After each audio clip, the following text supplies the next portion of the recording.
I built one of the largest steroid empires in U.S. history. This table full of evidence seized by the DEA in Arizona as part of a nationwide bust called Operation Cyberjuice. I grab the door, I swing it open, and it's about 15 DEA agents with vests and guns pointed at my head.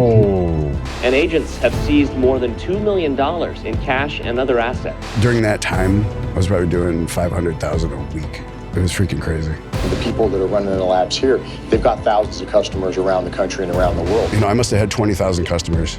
I used to get emails every single day of people thanking me. They thank me for making them a better husband to their wives, supporter of their families, and a better father or mother to their children. The whole time it was about helping people. Ryan Root, Yes, welcome sir. to the program. Well, thank you. Thank you for having me. Of course, man. It's our huge honor and privilege. Who are you? Tell us about generally, like, give me a 30-second spiel about who you are, an elevator pitch, and then the next question I have about you is about your childhood. Yeah. Okay. Yeah. So I guess, you know, what I'm going to do here is delineate an epic tale of parsimony to profligacy, where I built one of the largest steroid empires in U.S. history. The fall, where I was indicted by Operation Cyberjuice in 2015. And then the rise again in the story of redemption as I now manage HRT, TRT clinics, where I can utilize my vast amount of experience to help customize protocols for people and you know, really with a knowledge and an aggregation of data that no one else has. So I can use that to really help people with long-term safety and health in mind. That makes sense. That sounds exciting. We'll get to all that in a bit, but I kind of want the full story. So where did you grow up? How was your early childhood? Did you play sports? Did you look up to jacked people in the movies? A lot of us had a kind of similar start that got into trying to get jacked and stuff. So tell me about that. Yeah. So yeah, probably similar to everybody else. When I was young, I was really skinny. How skinny? Like really skinny. So to the point where I got picked on. So like this is probably about 13. That's when I started working out. And I started working out only because I got picked on for being really skinny. Really? Like explicitly? Yeah. Like you thought like enough. Yeah. I'm going to work out so that I don't get picked on. That's right. It wasn't like subconscious. You were aware of it. Yeah. Okay. Yeah. Huh. So I started working out. I hit the weights. And since 13, I never looked back from working out. But what I started to notice is that I was still underdeveloped. I now know I had low testosterone my whole life. No way. At the time I didn't know. Even in my late teens, early 20s, like I even wanted to get tested and no provider would test me for it. Of course not. They said there's no way somebody in their early 20s can have low testosterone, so we're not even going to test for it, right? So I mean, that's part of the problem is no one's taking the empirical data from young people, like what were your levels when you were younger. So I started working out, but I noticed that it took me twice the effort to get half the results of my peers. Because other folks were working out around you. Right. Where were you training? I lived in a small town, so I just trained at like the local boys club and the high school gym. You got to be careful saying boys club. Scott's back there, knows what he's doing. Like the YMCA type of situation? Yeah. Okay. Yeah, okay. Just some local places like that. And then and there was a couple of local gyms that I was a member to. Okay. So But again, I noticed that I had to put in twice the effort to get half the results. So somebody else could work out for a few months and have more results than I did, gain more muscularly, and just react better. Sure. So my whole life was just, but I would put in the effort, and I put in twice the amount of effort that everyone else was. And consequently, because, you know, and now I attribute to low testosterone. I was depressed and unmotivated. I had to sleep a lot. I had to take a lot of naps, and people just called me lazy. Like instead of instead of like say, okay, let's try to figure out what's wrong here. Like it was just, oh, you're lazy. Maybe you're a piece of shit because you're not ambitious. You don't have motivation. Which could have been true, but in your case, clearly wasn't. Yeah, right. Because everything changed. Yes. Yeah. So once I because of all this, at one time in my early 20s, at 23, I decided to take testosterone. Now I didn't. Again, it was more for at the time. It was more for the gym. Just because I had a bodybuilder's mentality. I wanted to be huge, but I couldn't. I just couldn't do it. I didn't have tell me about like how tall were you roughly and how much did you weigh when you were 13? You started training. And then talk us through a little bit about how quickly the gains came on. Like the North Star is Jay Cutler claims to have gained about 50 pounds of muscle in his first year. And I, for one, believe him wholeheartedly because that's Jay Cutler kind of vibes. What was your situation? Talk us through a bit of your lifting history up until you were 23. It's 10 years of lifting. Something's got to happen, right? Yeah. So I don't remember how much I weighed at 13, but I was skinny. I can't imagine I was more than just 100 pounds, if that. At what height? Let's see. At 13, I was pretty short, so I don't know. I was probably just over 5 foot. Okay. 100 pounds, 5 foot. That's a small person. Yeah. That's kind of where I started lifting as well. Did you work out for similar reasons? Did you? I was working out because I was a wrestler and I wanted to get better at wrestling. Yeah. That's how it started for me. And then it took off into its own zany world. Yeah. And like I was bullied when I was a kid, but like just a few times, I think it really impacted me, but I never connected the dots. Like if I get stronger, no one will bully me. Honestly, by the time I started lifting, it had been a really long time since anyone bullied me. So I was kind of like, well, this just doesn't happen anymore, Yeah. So I was like preparing for nothing. And ever since I started lifting, I was never bullied again, but it's probably nothing to do with lifting just because I was around like decent human beings and then high school and college. And then I think adults just don't really bully each other hardly ever. So for me, it wasn't, I'm fascinated that for you were like, this needs to stop. I need to get jacked. That's really cool. Very explicit thinking for a 13-year-old. And well, let me ask you a question. Did you find that it worked? Or were you so unable to gain muscle because of your low testosterone that even the lifting didn't work? It did work. It did work. And then it worked exponentially once I started taking testosterone. So it did work. Like I did gain some muscle. So by the time I was like a senior in high school, I was 5'8" and 155 pounds. That's kind of jacked for a high school kid. Were you relatively lean? Yes. Yeah. So that's like, dope. What sports did you play? I actually played basketball. I was a really good player. Now you know you're white, right? Yeah. That's why I like to tell people I didn't play basketball after high school. I wanted to. Exactly. Didn't we all? Okay, you played basketball. Was that like a good experience? Did you have like friends on the team and everything like that? Yeah, it was a good experience. It was one of the first, it was actually one of the first experiences I had where I understood what it took to become really good at something, where you understood the work ethic that it takes, that you have to put into something.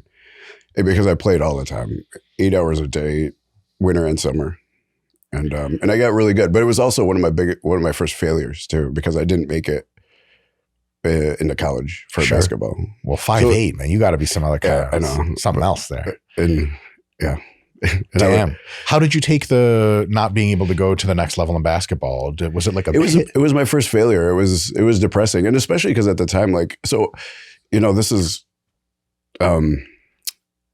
A lot of the way I felt at that age was attributed, not like I now know is attributed to lack of testosterone as well.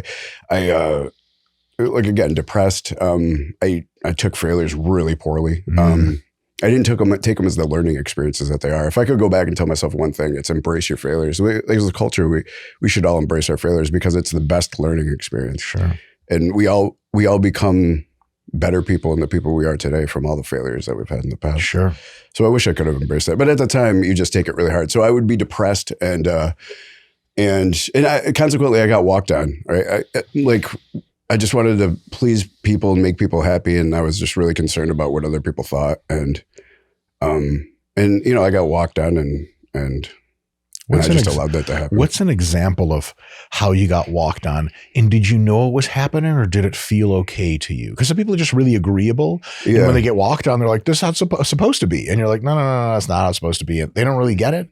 But some people are getting walked on and they know it sucks, but they don't have the confidence to say anything about it. Which one were you? That's an interesting distinction. So I was probably the one that didn't really realize it. But every once in a while I get somebody to come and tell me. Because my idea was more of I just want to please everybody and make everybody happy. Sure. Which is nice. Yeah, right. It leaves you out of the equation a little bit. Yeah, that's right. And I still like my main goal is to help as many people as possible in the most meaningful way. But it's also about setting boundaries. Sure. As well. And you learn that, I guess, as you get older. But also but that's what testosterone does. It helps you establish the confidence and the understanding of where those boundaries are. 100%. How did you get walked on? I mean, like I pay Scott, how much does she weigh now? She fluctuates, but like 500-pound dominatrix to physically walk on me. It's money well spent, but I have a good time of it. I think she tells me I have a good time and yells at me, which I like. When you're saying you're getting walked on, let's say through high school, is that a correct assumption? Yeah. What's an example of that? I guess just being a people pleaser to the point where I didn't take my own thoughts or wishes or desires into account. And so it was always just a yes man, right? Whatever anybody needed of me, I would just do, and, despite of, even if it was detrimental to myself. Okay. 18 years old, 5'8", 155-ish. What are you doing after high school? I did my first bench press contest at 17. Okay. And I did 215. I benched 215 I weighed about 155. Okay. I benched 215. So that was my first. That's good. I actually got a trophy for it. Okay. I was in the younger. Okay. That's good. Not great, but good. That's right. It wasn't that great. But so that, that's kind of where I was. That's an idea of where I was. I think that was 17. Were you proud of that? At the time, I guess I was. And that's what I mean though. There's plenty of guys, especially who worked out as much as I did. I was doing 2-hour days, sometimes double sessions in the gym. Like I worked out a lot. That's one of the only things I did. And there's a lot of people who could do more than me who just went for the summers and then they would take football season off or something and work, and it was just like, just riding out their genetics. Yeah. Right. So, so that was another part of it. I mean, I worked for that. And like you said, it's not that impressive. It wasn't. Yeah. And you were aware of it. You were like, I'm working a lot, but everyone's stronger. So were you like, what the hell is going on at some point? Yeah. I always wished that I could be like some of these other guys. Sure. Yeah. That would put half the effort in and get twice the results. Were any of the guys getting better results in high school the same people that bullied you earlier on? To an extent, yeah. Okay. Do you want to talk about the bullying at all, or is that off limits? No, it's not off limits. I guess, when I started working out, the bullying came more when I was like 13. By the time I was in high school, I was pretty good at sports, and I was sure. Once you're on a sports team, it's real tough to bully you because then people know that I'm going to bully that guy, and then the whole football team so bring me to shreds. By the time I was in high school, I guess the bullying stopped. But but it's still, I mean, to an extent, I still couldn't be the person. Like I said, I had a bodybuilder's mentality. Like I wanted to look like, to do the thing, to do the thing, to be that guy, the jacked guy. Yeah. Okay, I have actually a question here on my notes. What do you have a memory, roughly? It doesn't need to be exact, of kind of your first body image experience. Like I remember, I have a few memories etched into my skull of like, I look like this, and other people look like that. And I look better than some people to me, but other people look way better than me. And then you kind of slot yourself into like, I have a body image. I relate to my body. So he's like little kids, you pull the 8-year-old aside, which I do often at parks and amusement centers and things. Scott and I will go around churches and stuff. And it'd be like, hey, little kid, come over here. It's Candy, right? And you're like, what do you think of your body? The van. Like all jokes aside, the van, of course. Well, you can't just give candy out in the open. That's ridiculous. There could be winds and rain and hail. That hurts children. The van is safe. So, you ask an 8-year-old, what do you think about your body? They're going to be like, what? There's not, which is kind of cool because they don't care. Right. The innocence of childhood. You ask a 12-year-old about their body, they turn red. Yeah. Maybe. Mm-hmm. Do you remember like looking at your body at some point and being like, can I get this going better? What do you think about all that? That's a really interesting. I don't think I've thought about it that way, but now that you are saying it, I guess I could give 2 examples. One of them when I was that 13, because I hadn't thought about it prior to that. But then all of a sudden when I started getting picked on, this 13 was right about when some of the guys started lifting a little bit. And as soon as I got picked on, I said, is this right? And then I kind of looked at myself in the mirror and realized that, I really am skinny. Like I didn't think about it before I got picked on. And then so that's what made me say, okay, I got to fix this. So I started working out. And then by the time I was a senior in high school, I was more muscular than most people, not everyone, but my work ethic, I worked out more than anybody. And, so I started to realize, okay, just like you said, I look better than most people, but this isn't what I want to look like. Right. I want to look like those guys. Those guys, like, how did you know what those guys looked like? Was it Muscle Magazine? Yeah. Yeah. And that means what? Pros, right? Yeah. What a standard, huh? Yeah. Yeah. We all, like, whole generation screwed ourselves up trying to do that. Yeah. I'm kidding, but it was definitely a trippy thing. It's like looking at your action figures and being like, I'm going to become that. Like, no, that's Wolverine. He's fake. Yeah. Marcus Rule is bigger than Wolverine. You're like, right. Okay. Yeah. Okay. You won't become him either. Yeah. But, all right. So you're 18 years old. What are you doing after high school? Yeah. So after high school, so I went into college, and it was just a more of the same as far as like, I'm still trying to chase this ideal that just isn't getting there. I guess, were you still hopeful? Or were you like, man, what's funny is like right after even after high school, after I didn't make it right into basketball, like I was still kind of hoping that I could still like walk onto a team. Sure, or something. I've got the usual. Yeah. So there was some of that, and then so you're like making me dissect it a little bit. That's why we're here, man. Yeah. We got all kinds of time. So there was Scott, get the tools out. So I think that this is going to be an important aspect of the whole story, right? Is that there was addiction issues. Like I have addiction issues. Okay. And so I was drinking pretty heavily. Since when? Don't say 13, bro. No, it wasn't that young. It wasn't that bad. I mean, let's see, pretty heavily, like, so after high school, I guess. Okay. Into 21. And then, so when I was, so this probably precipitated it, is when I was 21, I got 2 DWIs within like 4 months of each other. And so I got a felony and I lost my license, and then I lost my job. So during this, of course, I went into a deeper depression. So I quit working out for, it might have been 2 years. Wow. So I quit working out from like 20 to 23. A few years, right around there. And I got picked on because I got skinny again. And that's what said, okay, that We're happened back. again. So I was in this conversation with these guys, and somebody was like, yeah, and talking about somebody he was arguing with at a bar. He was like, yeah, and this guy started arguing with me, and he was as skinny as Ryan. And he used me as an example of a super skinny guy, super small guy. And that just hit me. It just hit me in the face. And I was just like, okay, here we go again. I gotta stop this. So at this time, I went back to the gym, and I put really quickly within just a few months, I got 6 months or so, I got back to where I was in high school, like back to my peak. And which still was okay, but it still wasn't what I was looking for. But now 155 is not exactly Lou Ferrigno, you know? Yeah. Yeah. But now I knew a guy who said, like, his thing was, he goes, I don't want to just give you these steroids.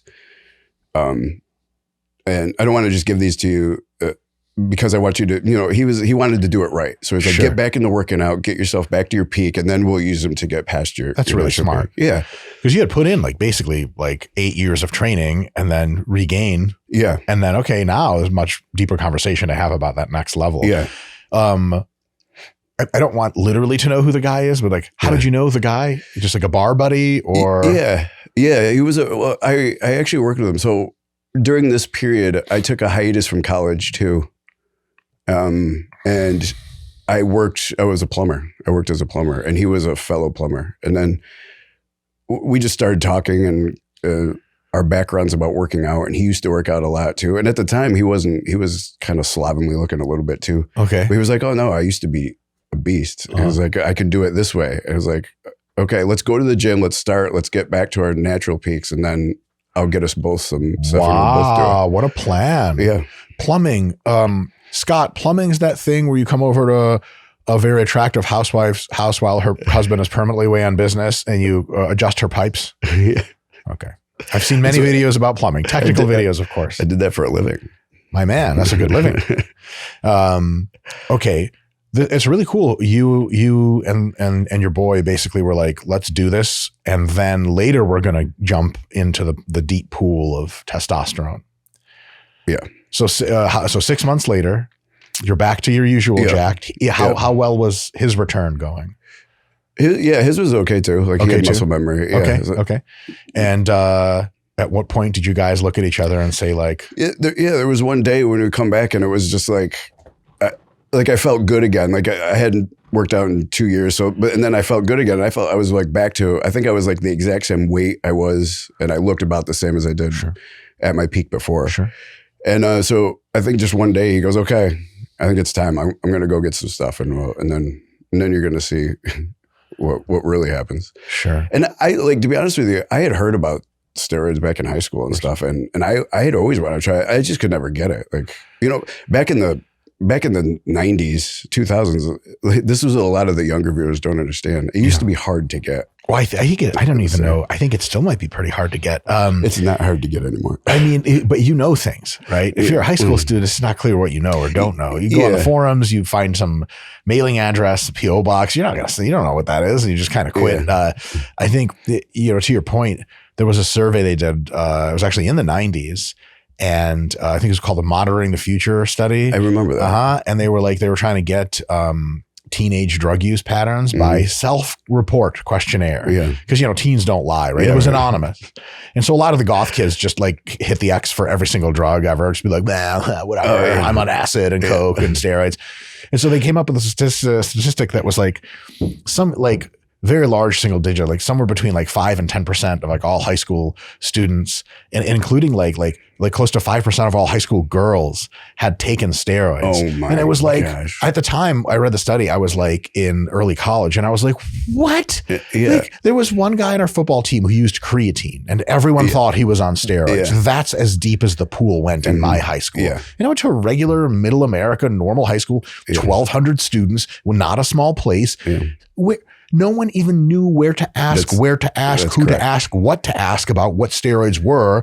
And a lot of people, like, the kids would be like, steroids, right? And they do the thing where if you're watching this, they do the IV needle thing. And you're like, that's not even how you know. I can tell you don't do steroids. And so it is really trippy when people are like, yeah, man, it's a thing in high school. Like maybe now it is, even though I still highly doubt that. I agree with you. It's just like it's wildly, wildly overblown. Now it does happen and some kids make some really stupid decisions. It's just insanely like parents, your children are not going to go to high school and be offered steroids everywhere they turn. It's not a thing that happens. They got to go way out of their way. And if they're hanging with some kids that are onto some bad stuff, maybe. But also like bad stuff, the kids can get weed and Molly and stuff. That's right. Those kids are doing steroids. Really? Yeah, It's not even a fun drug to take. Yeah. All right. So this guy had a connect. Tell us about your first experience. All right. So I did a very small cycle. What I now know as a small cycle. We had those, I don't know, like, I don't know how much you knew about back in the day, steroids and the brands or anything, but probably some of your viewers do. So let's talk about it. I took the Organon Sustanon. Oh, nice. Organon Sustanon amps. Starting with pharma grade, my man. What an elitist. Yeah. Well, that's the thing. At this time that was, there was only so much available. Yes. And underground American labs were basically non-existent. UGLs didn't exist at this time. So, and there was only, and we'll talk about this because this is big into what evolved my empire. Like I came in during the during the inception of the UGLs. Now, I certainly wasn't the first, but I was right in the beginning. And UGL's underground laboratory. Yeah. They're not physically underground, though. It would be cool if they were. Yeah. Some like secret facility, abandoned Soviet. It would be like nuclear silo in Romania. Yeah. But now they just cook Tren in a bathtub. Yeah. They don't do it in bathtubs. That's another. That's how I cook my Tren. How dare you? That's how Dad did it. That's how Grandpa did it, Ryan. That's how we're going to do it. Yeah. I lift old school. I cook my shit old school. I even drink the Tren. I don't believe in that whole injection bullshit. Yeah. If you drink enough of it, some of the molecules will pass through. Survive digestion. Exactly. It's just by overwhelming the stomach. All right. So Organon's Sustanon 250, which is a mix of several esters of testosterone. Yeah, 4 different esters, too short and too long. Too short and too long, which is a curious drug to take for anything other than you need to recover more and the doctors give you a shot before you leave the hospital. That's what it's designed for. Other than that, it's weird because there's a whole mix of esters and you kind of feel interesting in the first half of the week and then a different kind of interesting in the second half. And then it's a bit of a yo-yo pattern. Did you feel that yo-yo pattern? Or were you like, this is all so new? So in the beginning, I didn't know what to look for. And there's a couple things. So just 250, that's all you were doing? Yeah, well, and 10 milligrams of D-ball a day. And 10 milligrams of D-ball. For how long? I only had like a 6-week cycle. Whoa, or actually 5. I had a 5-week cycle. Okay. I had both. 6 amps and enough pills for 10 milligrams a day for like 5 weeks. 5 weeks. So well, here's the thing. Like most people, I would say, and I only took 1 injection a week, which now we know would be the half-life of the esters. It doesn't make sense, but that's all I did because that's all I knew at the time. So here's where I absolutely hyper responded. I responded like, I put on. Remember, I was peaked to where I had been, like with my bench press and everything. I put on 32 pounds. And I was still shredded. So it was like 32 pounds of muscle in 5 weeks. Holy shit. And 100 pounds on my bench in 5 weeks. And you know now that this is highly unusual for steroids. I know now. Yeah. Highly unusual. Probably one of the reasons I became so passionate about it because I responded so well. Yes. I just, and everything changed. So as far as dick doesn't work, hairline's gone. No. Okay. All of the opposite. I'm just talking about myself. Yeah. Everything changed. Ambition, motivation, energy, confidence. Like I could think better. So you really were hypogonadal. Yeah. And low key, it's not like the Hindenburg or something, but what a tragedy to have grown up with like something missing. And this is like part of the problem is like, so I got called names by adults. Like, you're a lazy piece of shit. Like this and that. No, I had hormone deficiency. Yeah. Like I wouldn't think like now I don't need to go take naps in the middle of the day. I don't I'm a energy ambitious person, from when I wake up to when I go to sleep. But I wasn't back then. Yeah. Or anytime that I've had to come off, I had to come off when I was in prison too. That was awful. I'm sure that's not a fun place to come off in because all of a sudden the dominance hierarchy is looking at you like he's getting smaller. You're like, trust me, fellas, I know Kung Fu. So you got on for 5 weeks. You put on something like 30 pounds of lean tissue. Yeah. Not any kind of fat gain to speak of. And your bench went up by 100 pounds. 100 pounds Were in 5 you, weeks. I mean, obviously, like we all know things now that we didn't back then. Were you concerned that you were benching so much more that you were like, am I going to break in half? Because I know guys are like run their first trend cycle and like, I'm going to cook slow with this because I can bench anything I feel like and my tendons don't have feelings. Right. So were you ever like, holy crap? Or were you like, this is amazing and all positive? It was more the latter. More the latter. I was like, this is great. Yeah, I didn't know a lot about what I was doing when I first started. Were you aware? Yeah, welcome to the club. Yeah. Were you aware of the fact that your psychology changed, or was that something that weeks after you were like, oh, I am different? I could tell because it was just such a dramatic change. Yeah. Like my whole, everything changed. And like, so I want to talk about more like about the psychological part of it. Yes. In respect to, so now, again, I suddenly look like my work ethic. Like I actually blew up and there was a point like a few more cycles down the road where I thought I looked just like all the guys on the TV. I mean, I was like all the guys, the bodybuilders that we're looking at and how much did you weigh a few years down the road? Known as jacked. I was like, I look like that. Sure. How much did you weigh a few years down the road? I think the most I got up to, I'm trying to think now because they obviously as it goes, the cycles keep getting bigger and bigger. Sure. So I probably went up to 200. 200 pounds. Yeah. And pretty lean. Yeah. I mean, that is at 5'8". Yeah. But that's jacked. That's mega jacked. And it's two kinds of jacked. It's jacked by the standard of like national level bodybuilding. Mm. It's also very jacked by normal human in the street standards. Really jacked. And so it makes sense that people started treating you differently. So yeah. Tell me about that. Yeah, I so want to hear as that's much exactly about what that as you can talk about. Yeah. So that's exactly, and that's probably most of the reason why I all of a sudden became so passionate about this. So the way people treated me became different. Now I look like my work ethic. Now all of a sudden everybody wants to talk to me. I would walk into a bar and every head would turn. And that never happened. It's a trip, before. huh? Massively. I get that too, but that's mostly because I walk in with like cockless shorts. Yeah. Scott, you remember those parties? Yeah. A lot of people throwing up and not because of the alcohol. It is a trip though when people are like, when you're jacked. I actually don't like this. I'm super, super sick of it, but I drank a lot from that cup, so I've had a good fill. Mm-hmm. I don't like even anymore the fact that anytime I enter a room, if people can look down to notice, because I'm very short, that if they do notice, there's this like, you introduce a little bit of tension into every room. Every guy's asshole kind of puckers up a little bit. Every girl's vagina dries up in my case. And in your case, I'm sure it was the opposite. But it's a different dynamic. People notice you. They're like, whoa. Like if you're walking down the street and there's like a huge chow chow that's like, you're like, you're not going to be like, yeah, it's just a dog. You're like, oh, maybe he's safe. Is he safe? I don't know. You felt that. Yeah, I certainly did. Did you like it? I did. Yeah, I loved it. And so now I would walk through that bar and the crowd would part in front of me. Crazy, right? Or, before nobody would even notice I was there. I would accidentally bump into somebody and they would turn kind of angry and then see my size and then all of a sudden apologize to me. Yes. Right. I had it goes everywhere in business too. So I was a plumber at this time. I hated my job. I'm not a plumber. Didn't like it. I was terrible at it. And now suddenly my boss pulled me in one day and gave me a raise for no better reason than I stood before him looking stout. Everybody started weird. treating me different. Now everybody wanted to befriend me. People wanted to come up and talk to me. Did you try to push it with your boss after you got the raise for no reason? You're like, I have a penis too. not going to suck itself. I did. He was actually my brother-in-law, so that would have been a weird incest type of thing. Scott, keep this in. Am I the worst interviewer of all time? You're the answer is yes. No, not at all. So, this is fantastic. Okay.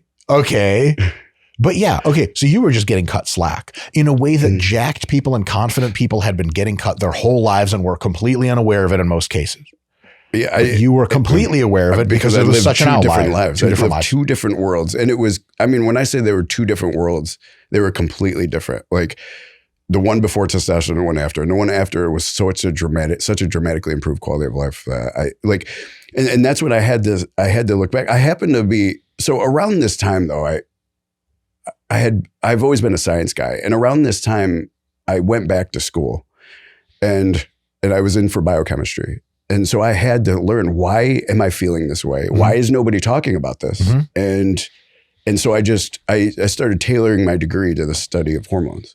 Very cool. And I just read voraciously. I had, what is going on here? Like, I don't understand why this is happening and especially why nobody's talking about it. And so I just read voraciously. I couldn't put the information down. It was like a enthralling video game. Like I was just in it and just consuming information. And it's the only thing I wanted to do. Right? So I would just come home and from whatever I was doing and just sit there and read and learn. That's awesome. Yeah. So eventually that kind of started. So now like people saw my transformation. They saw what I did and they came ask me, how do you do this? And I've always wanted to help people. So, and especially because I was reading so much, I started to be like, okay, well, so this is the kind of things that we need to do. And at this point I started to try to help people. Okay. It's always been about helping people. Okay. Right? That's what my crack dealer used to say to me. Yeah. He was very helpful. I needed crack. Yeah. All jokes aside, I mean, you're just giving people a service that they desire. I assume you interacted mostly with adults. Yes. Only with adults? Yeah. I was in my 20s at the time. So sure. Yeah, I didn't. Sure. You're not like dealing to kids. I did not deal with kids. I did that for a while, bro. I ran like an ice cream truck. Yeah. But the flavors of ice cream were like Trend Sandwich, Anadrol Sprinkles. You could use like a GHB cone or something. Yo, we got Bill Cosby up in this motherfucker, man. Yo, the P. Diddy special, but you have to ask for that. You don't just get it. So you're helping aware adults try to improve themselves by helping them optimize their hormonal profiles and give them super physiological help. At which point do you enter the space of dealing? This is a hugely curious question for me, because while I have used in the past, it never ever occurred to me to be like, I'm going to start selling the shit. Never in a million years. Yeah. But I come from a little bit of a different world. And I just wanted to know like how you made that leap and how that worked. Yeah. So it's interesting. So we can also start diving into what makes people passionate. What is passion? Sure. I study a lot of neurobiology too. It's fascinating to me. Human behavior is fascinating. So you start to learn that you become passionate about the things, so I'm going to talk a lot about this during this because I think it's a big part of it. Dopamine, oxytocin, serotonin, endorphins. Okay. Dopamine is another word for passion, right? So passion is another word for a large dopamine uptake. So is motivation, ambition. These are all different words for drive. Dopamine. Yeah, drive, dopamine uptakes, right? So we naturally produce dopamine, oxytocin, serotonin, endorphins. These are neurotransmitters produced whenever we do something to improve ourselves, to help ourselves survive or the survival of our species. We evolved to be social creatures. So when you help other people survive, the species as a whole survives better. You get a reward for helping people. In your brain as a neurotransmitter. Yes, as a neurotransmitter, you get a dopamine. It's different levels of all of these: dopamine, oxytocin, serotonin, endorphins, right? I'm Russian, so I get a reward from helping myself and from screwing other people over. But it's very similar. Still social, but antisocial. Yeah. I don't have anything to say about that. Exactly, because it's true. Okay, so sorry, please continue. Yeah, so when I started being able to help, now, mind you, I came from addiction, and actually going on this testosterone, I actually stopped drinking, and I stopped, at the time I just drank. What a trip. Yeah. Well, testosterone itself is dopaminergic, right? So it increases tyrosine kinase, which increases the production of catecholamines, such as dopamine, norepinephrine, and epinephrine. But specifically dopamine is what gives you the energy and motivation. If you're hypogonadal, you're definitely going to have some problems with a whole lot of our other neurotransmitter signaling pathways. Yes. And then when you have enough testosterone to do all the things it's supposed to do, you're going to find in many cases that you have that kind of drive, which is a lot of things. Folks might be listening to this and be like, wait, I'm not going to just start taking steroids. I don't know any dealers. I've never been past an ice cream truck in years. But by the way, where all steroid deals happen, just so you know.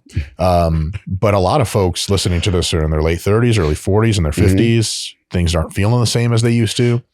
And from my experience, a ton of people, human beings that I know, nothing to do with bodybuilding or gear or anything, have started TRT, testosterone replacement therapy, and have seen benefits that they were expecting times 10, but also benefits they weren't expecting, like the psychological stuff that you're talking about. Like, I have more zest for life.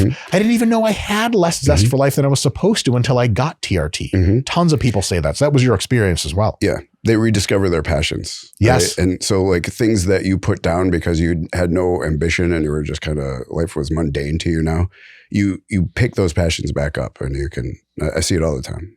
Crazy. Yeah. It's, and just like you're saying, like hormone deficiency is pervasive nowadays. I see it everywhere. I mean, I think it was always pervasive. No one gave, you were just labeled lazy or whatever. Yeah. You're exactly right. Nobody took the data early because testosterone became stigmatized and then nobody took the data. Like we should be taking kids' testosterone levels when we're all different ages to see where we were, to have a baseline of where we were. And I think that's true about almost all human biometric variables. If you really care about child development, it's not like you're like, oh my God, you're going to be taking their testosterone. Like, they get a pinprick to get blood once a year when they go for the physical anyway. It's just a matter of what assays to run. That's exactly Like, just right. run them all. Yeah. And then, you have nowadays, you can just have AI screen the whole thing and just takes no one any time. The following metrics are off, probably because this is one causal node. Like, your child is probably hypogonadal at age 8. Do you want them to grow up hypogonadal and then later at age 23 become America's greatest steroid dealer? I'm kidding.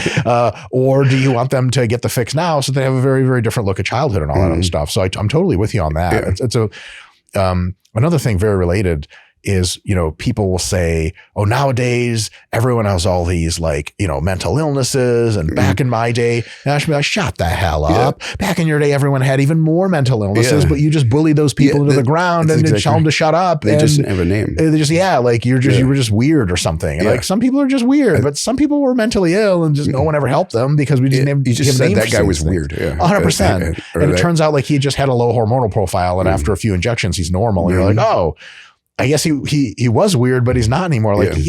People, it's good to look for what's up with people. Yeah. It's not good to just label them as whatever. And sometimes they are just whatever. We can't help them, but there's a lot of help to give. I absolutely wholeheartedly agree with everything you just said. I mean, I was one of them. I got labeled as lazy and a piece of shit. Sure. And all of a sudden, a few injections later, you're not lazy. That's kind of weird, right? The dealing part. Yeah. Let's get to the meat. So the dopamine. So when I could finally, again, so I came from addiction. I was in school. I didn't understand the economy. I didn't understand what anything was about. All I did was, so I didn't understand how to insert myself into the economy. It sounded weird. Oh, I know how into the economy and actually become a gainful member of society. I didn't know what to do with myself yet, right? So when I finally found something where, oh my gosh, people are coming to me, they're respecting me, respect and admiration. When you see those social cues, it's a uptake of dose. It's an uptake of a dose response, right? Yeah. So I'm starting to get all these rewards. Now I'm helping people, and people are thanking me, and all of these little social cues are giving me dose response. So I start to become passionate. I say I can actually help people. I'm actually doing something where I'm a beneficial member, and so more people would come to me. And then so I started, I'm like, well, to help these people, I got to nail down supply chains. So I started. Because at some point you're just tired of telling people, hey, go to this website, maybe it'll show up, maybe it won't. Right. And at the time there was no website. So how was it happening then? Where were people, Ryan, where were people getting their gear? Yeah, you just know a guy. So I had a small group of guys who knew a guy from Puerto Rico, and he would send it in, and he would get it across customs in these stuffed animals and these that's real, stuff like that. That's real. That's how that's how we did. Shit. It wasn't. You couldn't go on the internet and hit the button and then it gets shipped to your house. It wasn't. It's not how it happened then. So I would nail down supply chains, and I'm a social chameleon. I've always been able to, an analytical mind. So I'd always be able to go to these people, figure out who their dealer was, and then somehow work better deals to just get better products, better deals from upper or higher in the chain. I would kind of go over people's Were head. you ever kind of cautious or reserved about gee whiz, this is how movies are made about people who get driven out to the desert and shot? I mean, not over steroids, obviously, but everyone thinks all the drugs are the same. And I just assume my weed dealer is basically like Pablo Escobar. Yeah. Except his name is Josh, and he has long hair, and he lives with his mom, and he's 19. But so I guess it's a great question. I guess I never thought it was. I was just doing this on the side, it was just a little thing. And, and then although I knew I knew it was against the law, and I knew it was just I don't know. It's somebody getting weed, which wasn't that big of a deal at the time. No one's coming for you. Yeah, right. Yet. It's right. Yeah. So it was just and I was only doing it small time. It was just a few here and there. So it wasn't I don't know. To me, it wasn't. You didn't get that red flag about it. Yeah, I wasn't too worried about it. I knew it could be bad, but I just wasn't too worried about it. Okay. So yeah, I'm helping people, more people. And at very first I was just doing it to help people. I didn't even, and then I started to say, well, this is actually a lot of work. I have to monetize this. Right. Otherwise I'm just going to run out of money. And I can't help anyone anymore. Yeah. So I have to monetize this. So I just kind of, again, I started nailing down supply chains and was able to come up with, decent prices and, make a little bit off of it, but I wasn't trying to get rich and I was just trying to help people. So, Sure. So just making a little bit of money off of it, here and there. So one time, so at this one point, now we can start talking. I don't know how much you know about the history of the anabolic steroid world. Almost nothing. Okay. Well, we can, for all the listeners that do, we can go back on a journey, a nostalgic journey of what was available at the time. Yes. And what happened to all the companies. So, I happened on, just kind of by luck, one of my friends had a source, and he says, "Hey, we use this source a lot. Here, just email these guys and they'll ship it to you." This was like the dawn of the now you can just go on a website, electronic mail, click it, pay, and then it just ships to your house. Well, this was like the dawn of it. It was all through email though. So you just email some random email address, and the guy comes back to you. Okay, what do you want? You pay him through Western Union. I remember the Western Union days. I had friends that did that. And then it comes from China across the border. You get it like, I don't know, 3 to 4 weeks later, you get it. You get a package. So at first, you're going to laugh. At first, this company, it was one of the first UGLs, probably one of the biggest UGLs in world history. It was, for anybody who listening who knows, it was called IP China, International Pharmaceuticals. So I got in with International Pharmaceuticals. Nobody else really had this. They were supplying the rest of the world though. They started to become really big. They were one of the first UGLs that really from was China. Successful. He called himself IP China. I don't know exactly. I think they were located all over, but one of their shipments came from China. Yeah. Okay. And this was kind of start when it shifted. We used to get steroids from Mexico. That's where they all came from. Quality in the Vet. 80s, early 90s, mid 90s. Tokyo. Yeah. Wait, no, that didn't come from Quality Vet, Dencal. There's a bunch of brands that came from Mexico. Quality Vet is funny because they had like a Mastiff picture on the stuff, and you're like, "Is this for humans?" They're like, "No." All right, into my blood it goes. It was great. They used to have these 30 milliliter vials of testosterone and anthate. Scott, did you hear that? 30 milliliters to the face. Yeah. Which one injection, baby? Let's go. Yeah. Okay. So I got this source and IP China. So at very first we started getting these in. They came and it would come in a test tube with a cork on the top of it. And when we first started getting it, this is how it comes. Oil, you mean? And what did I do? Yeah, the oil in the test tube with a cork, and I would take the cork off. Pull some out, inject it, and the stuff was phenomenal. It worked great.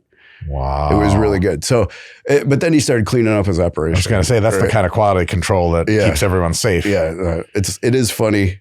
It worked really well though. And the prices were just incredibly cheap, like you've never heard of before. Right, because back in the day, the shit was more expensive. It was expensive and hard to get. There was 8 layers of guys ripping off the next guy. This is exactly right. And for anybody who wants to know, like this is also when the dawn of the myth of Deca-Dick came from, right? Because people were like, oh, you take Deca, it gives you erectile dysfunction.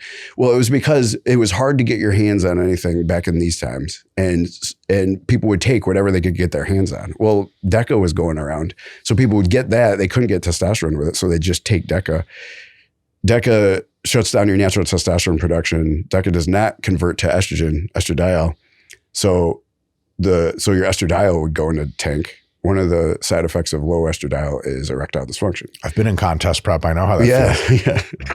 So that's where the myth of Deca-Dick came from. So you're saying it's not the Durabolin itself. Itself does that. Okay. So if you have testosterone in the mix, then it's just you have to blend them together. Deca also makes you pretty horny if you have it with testosterone. That's correct. It's also progestogenic. So it agonizes the progesterone receptor, which helps a lot of people's libido. That's what's up. Scott, take notes. Not everybody, more libido, but a lot of people though. It'd be good if Scott didn't have any more libido. Yeah. Well, you could give him just Deca. That will make him have high libido, but then with no ability to do anything. I've definitely been in that boat myself. That's my whole life.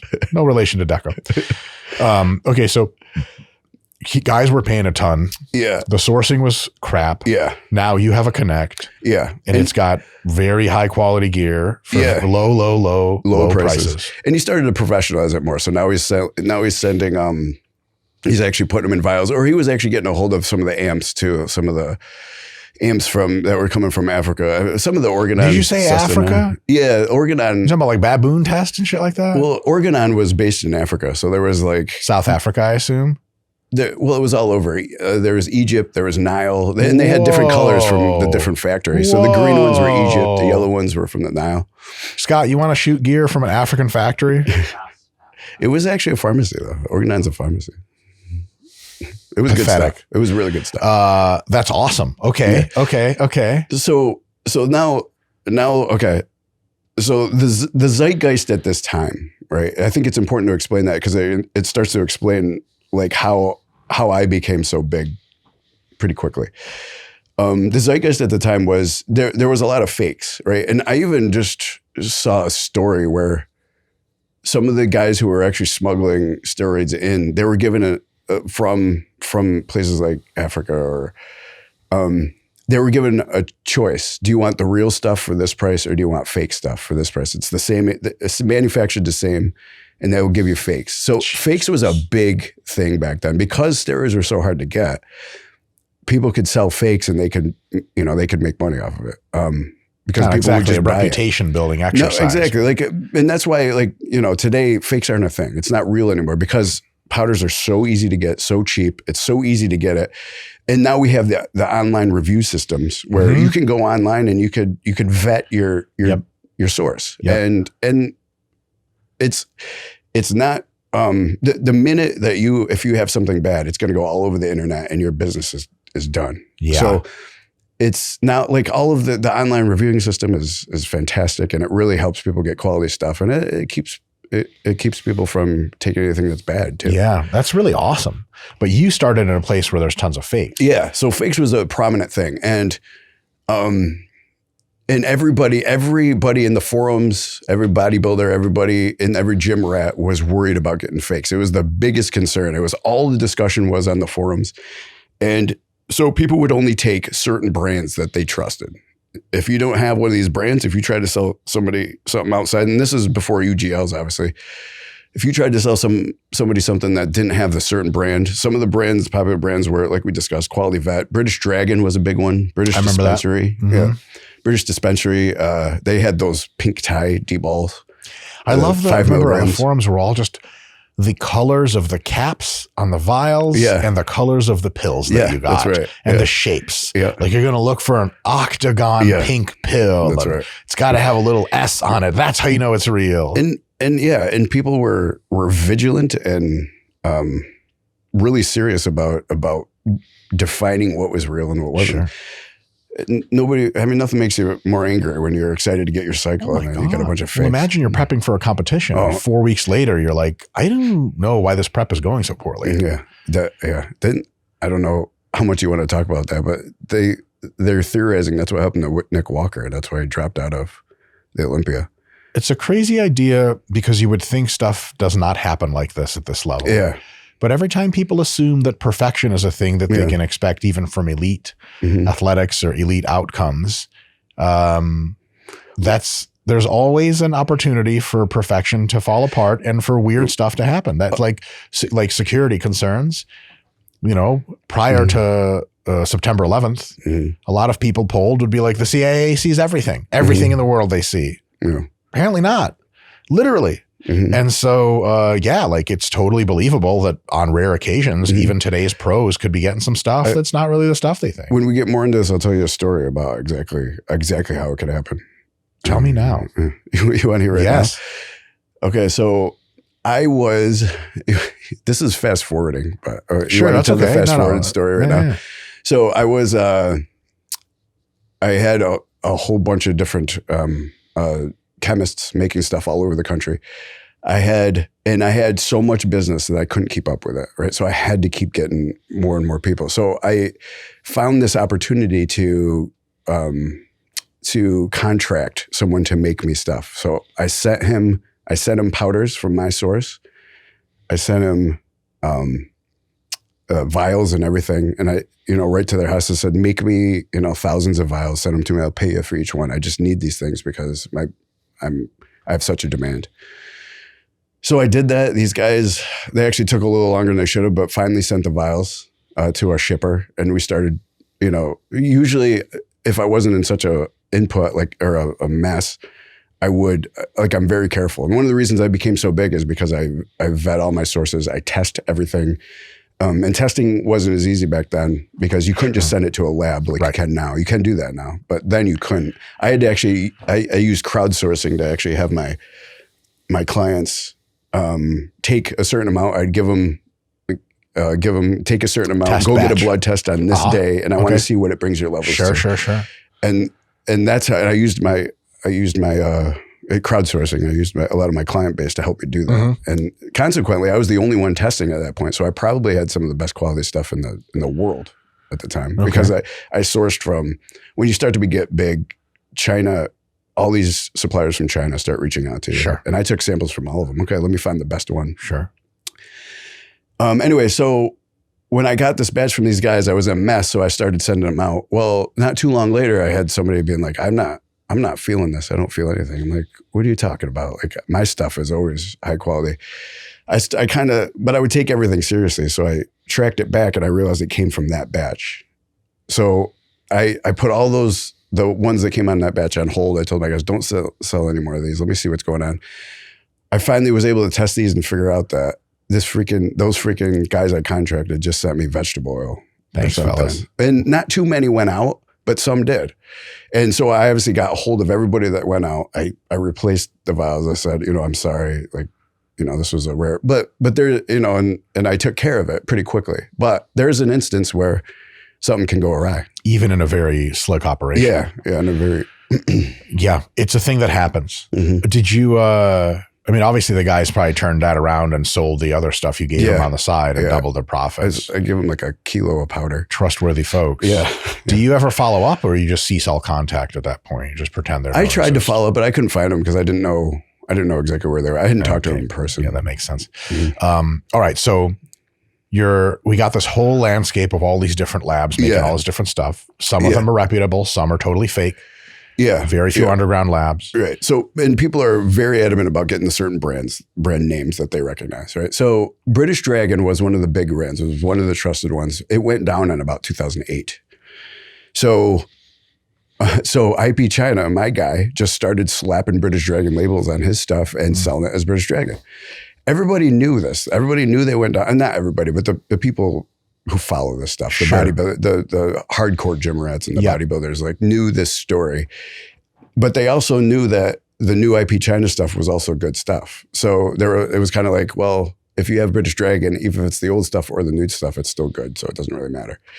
So it was kind of like a rare case where somebody could come in and fake something, but not fake it. It was real stuff, right? So now I had the source that was selling British Dragon stuff that everybody recognized and was one of the brands. So that's what I had. I had this stuff. And because I had been with them for years, almost 10 years at the time, I was able to keep talking his prices down. And I just kept talking my prices down and I was getting these things just absolutely dirt cheap. And it was an amazing source.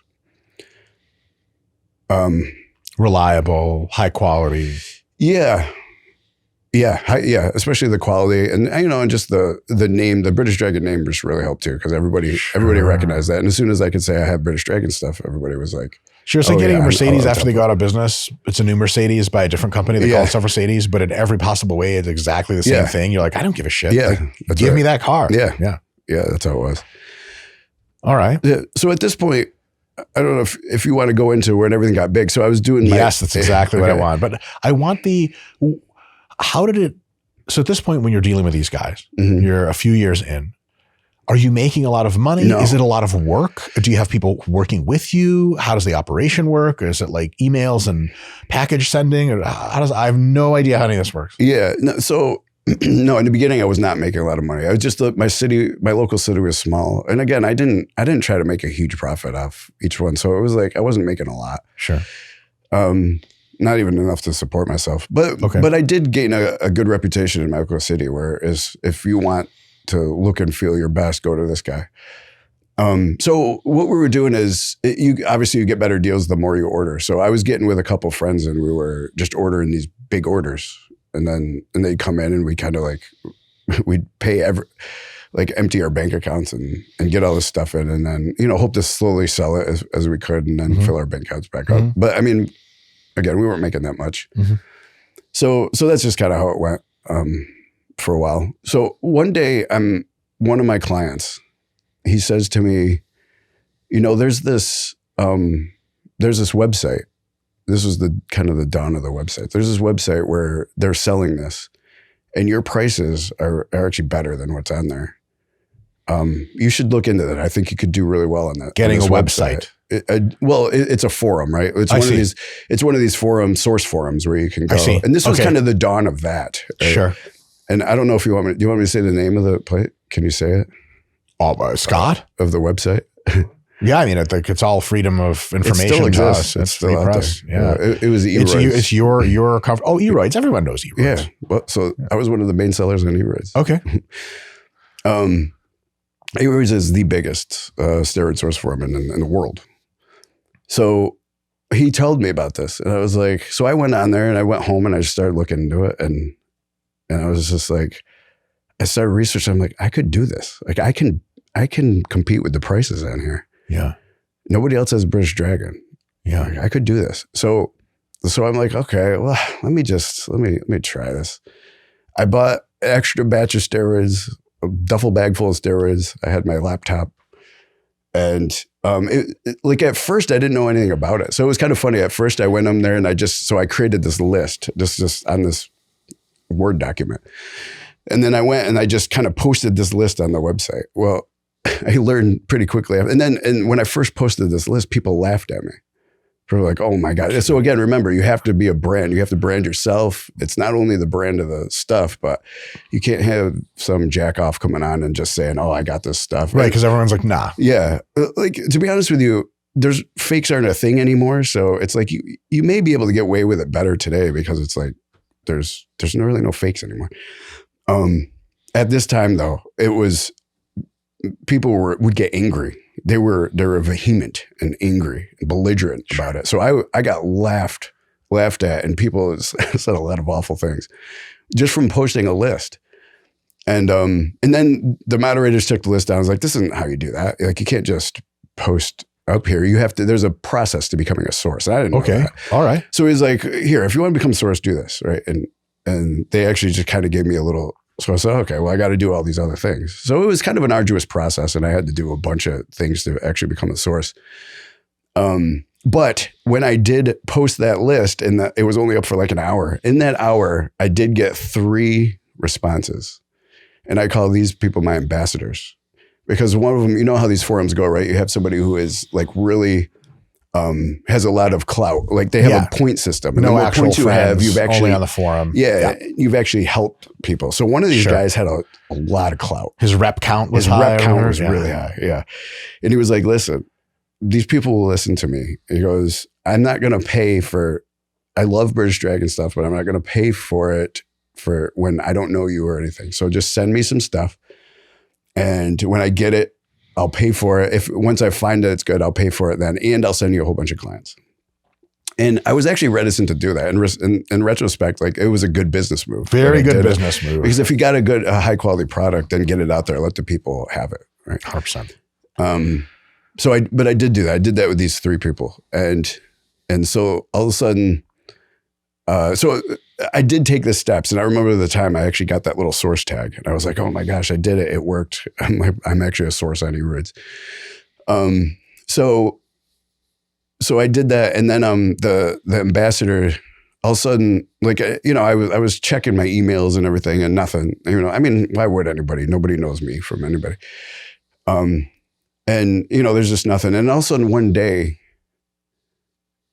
there's some emails in my the email that I slate for this business, right? Like, well, where'd these come from? And I'm starting to get like DMs and messages and everything. And so I look at these, and all of a sudden these are like people who actually want to order, and out of nowhere, it seems like. Well, I go back on the Eroids, and then this guy did get his stuff. He posted pictures of it. He says, this is a great source. This stuff is working, this and that. And from then, it was really this guy that got it started. Yeah, it was really this guy that got it started because he sent me enough people and then by word of mouth after that.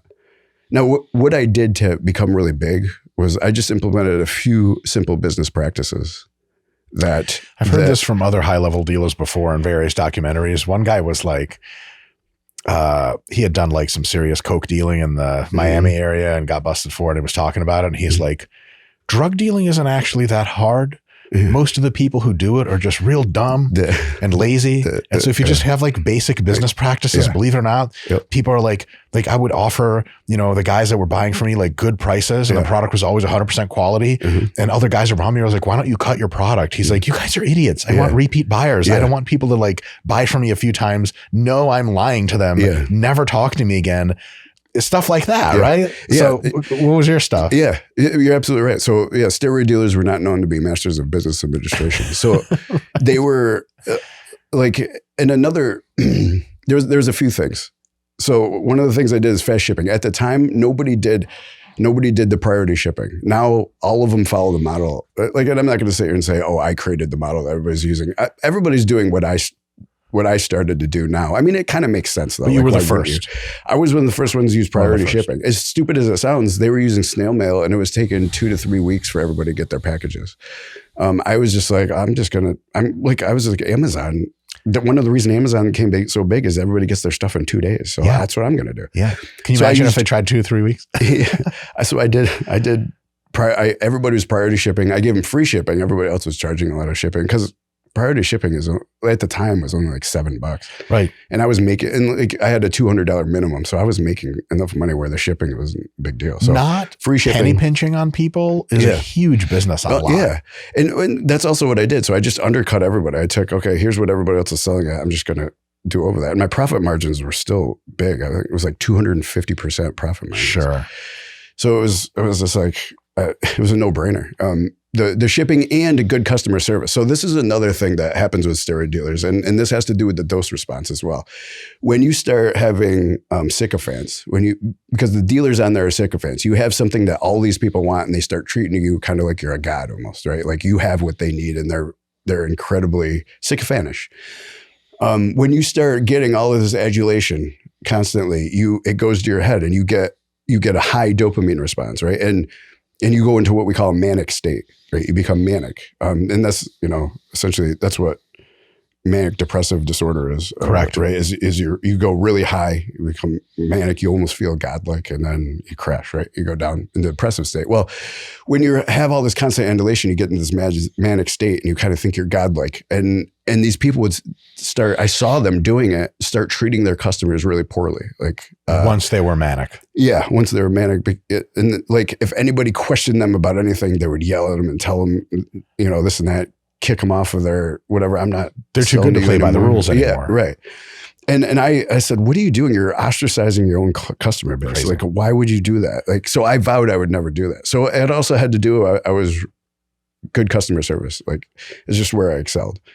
And this is also where I started my knowledge, right? Is I would actually help people. And this is where I got I aggregated all of my data and why I'm so good at this now, why I'm so good at helping people with hormones. I was able, I must have had 20,000 customers. I helped, I had more than 20,000, but I probably helped 20,000 over the decades. I used to sit there and look at blood work, see how different things affected different people, large populations of people. I saw thousands and thousands of people. And I just started aggregating all this data. And now I could sit on my mountaintop and look at all the empirical data I'd aggregated and start really picking out, okay, in this situation, this is what I've seen work before. Some people act like this, some people like this. I was able to really fine tune protocols just from just helping so many people. God, I bet you learned so much. I learned an incredible amount. And that's why I'm really good at this today. Yeah. Can you share like 1 or 2 insights that maybe most people don't know about which drugs work best for most people, what kind of dose response optimal curves? Like, for example, I'll just ask you a question. Yeah. I'm sure you probably know this. What is the conversation? Because there's genetic variation, obviously. Yeah. What is the average, mean of the bell curve for like the best ROI dose for someone who's in competitive bodybuilding, has been at it a while, not a beginner, none of that, like NPC level, IFBB level, where is that total milligrams per week range that hits most people right? And obviously not most people numerically because it's a wide distribution, but like what's the mean? Is it like, are we talking about a gram or a week? Are we talking about 2 grams? Are we talking about 5? All sorts of different ideas about that, but you've seen more data than almost everyone from the people using it for that express purpose. What is your general view on that? I'd love to hear any kind of insight you have there. Yeah, it is a really interesting question. And as you said, there's so much genetic variation. Yes. And when we start talking about the pro level, the big guys, they are there for a reason. They are absolute genetic freaks. And they can tolerate more gear. And the genetic freakdom comes from multiple things. It comes to response to them, and it becomes the ability to tolerate very large doses without really too many adverse side effects. Yeah.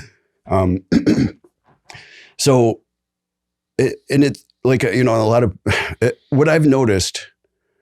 One of the problems with other people guiding is that most people can't see outside their own self-centricity, meaning whatever they see happen to themselves or a few of their buddies, they think that's how everybody should react. 100%. And there is a massive disparity between the way each individual reacts to different compounds, different blood levels, different compounds, dosages, protocols, everything.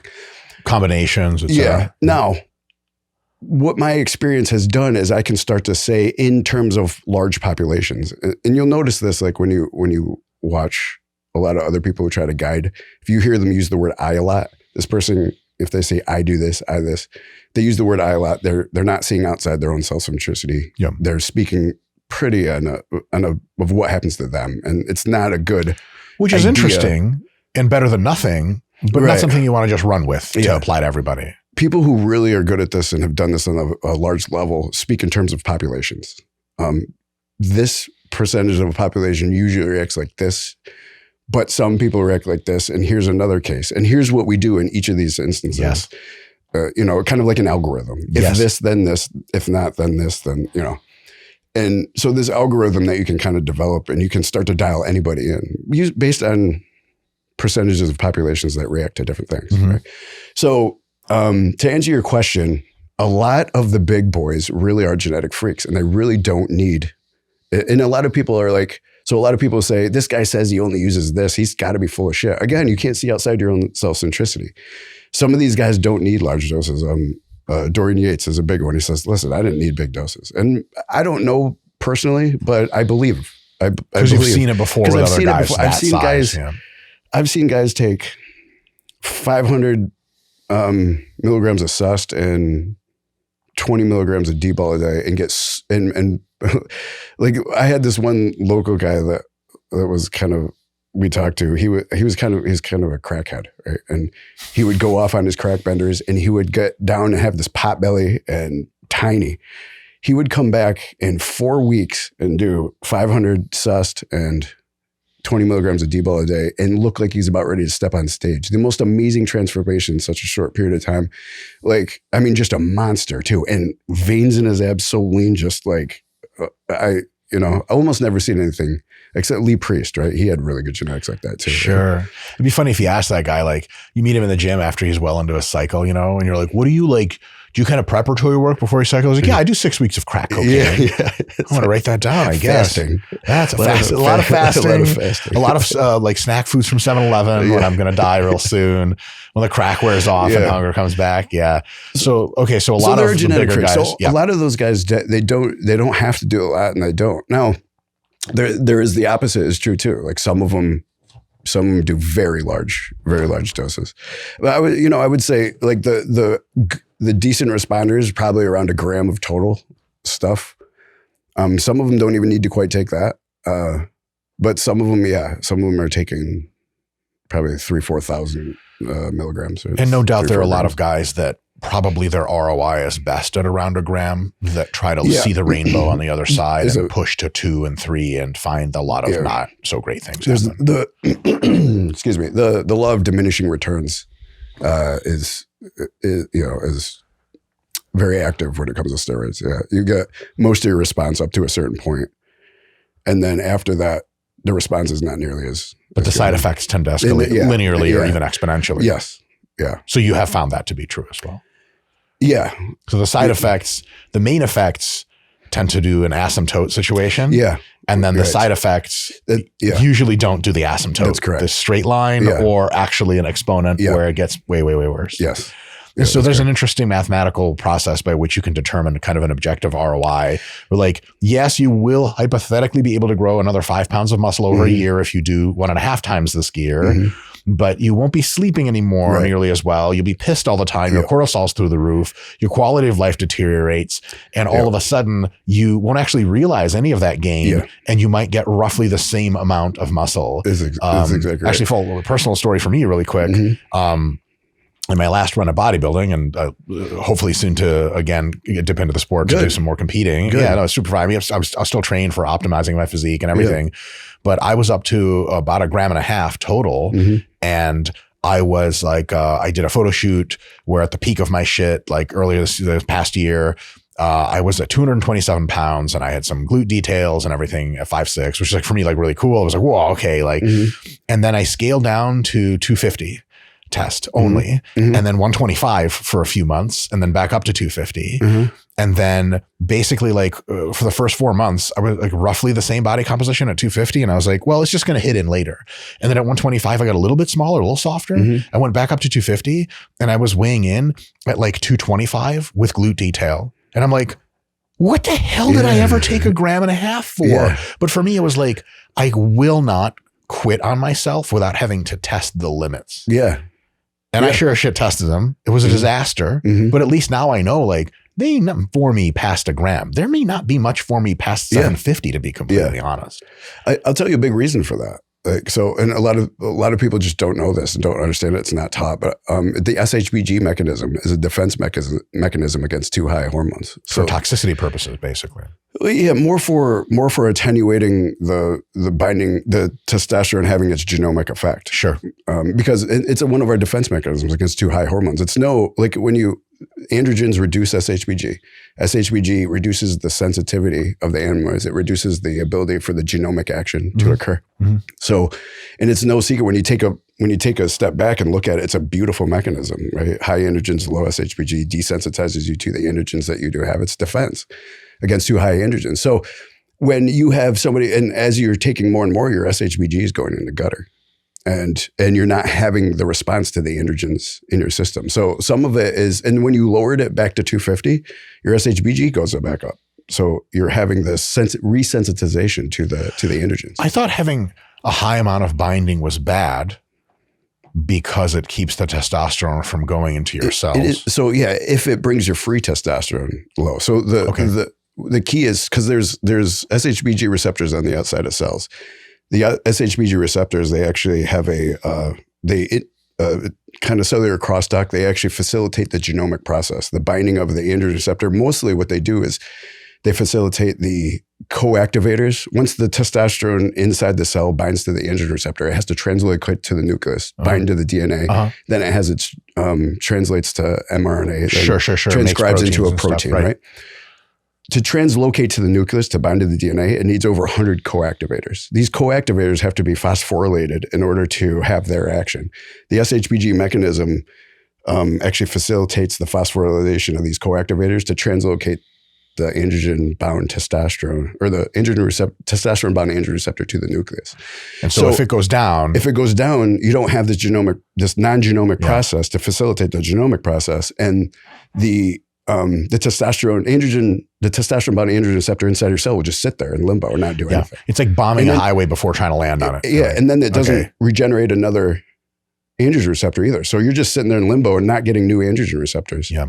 And so your sensitivity to the androgens is just way down. Is there anything to take to augment that process in addition to androgens? There's some interesting methods that we're using. I actually did a video not too long ago on some interesting ways to keep your SHBG up. There are some other mechanisms that we go over, such as it's not, what we learned is it's not insulin itself, but the amount of insulin that's being produced, the amount of glucose and insulin response is a good biomarker to understand if your SHBG is going to go down or up. But it's not insulin itself. It's actually hepatic markers, tumor necrosis factor 4, like all these things inside your liver that inhibit the production of SHBG. Okay. But yeah, so there's certain things like attenuating the glucose response. There's certain things that you can do, and ultimately estrogen stimulates the production of SHBG. So does thyroid.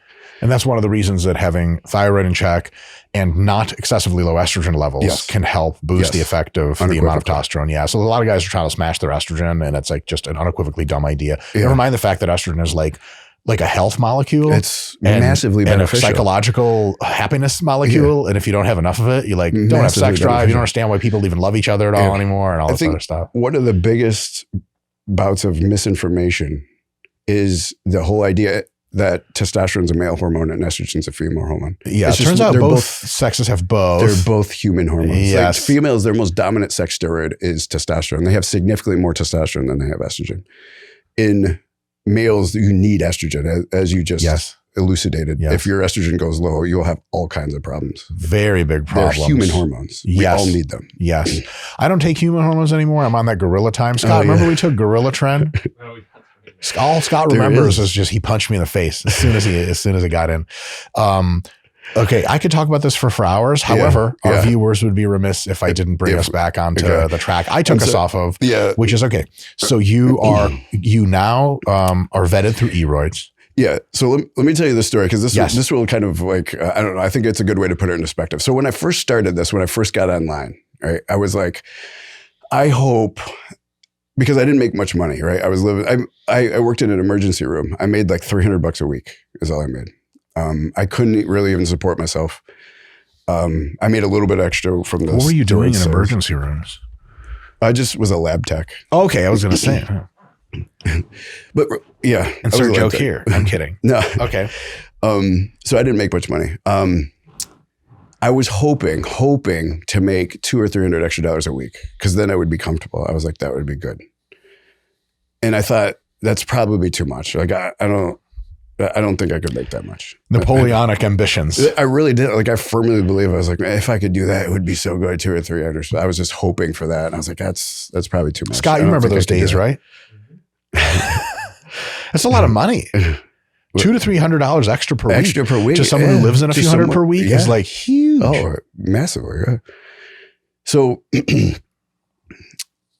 when, I started this thing, and then again, applying some of the simple business practices. And then remember I said that I got a few emails, some guys started. Well, as soon as those people got their orders in 2 days and then they tried it, they started getting right on eroids saying, oh, I got my order in 2 days. I've never had this. Then other people throughout the whole forum were like, you're getting an order in 2 or 3 days? Where is that? And so all of a sudden in 6 months, I went from making $300 a week to now I'm making about $21,000 a week.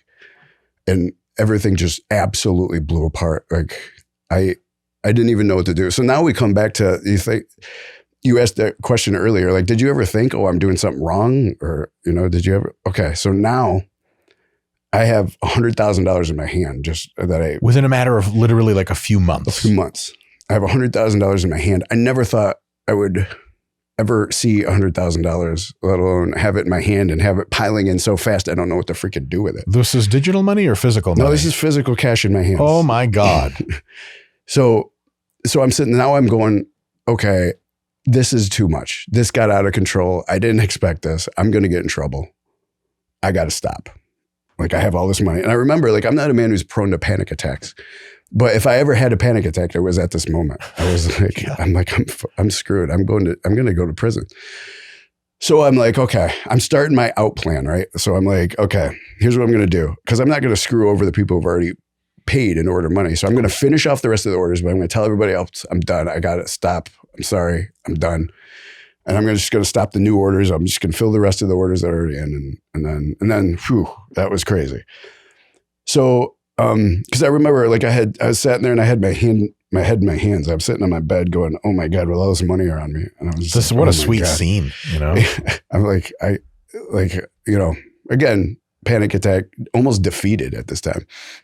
So then, all of a sudden, what hits my head is, I remember going through, if you go through Facebook or social media and you see all these memes of inspiration, like take risks.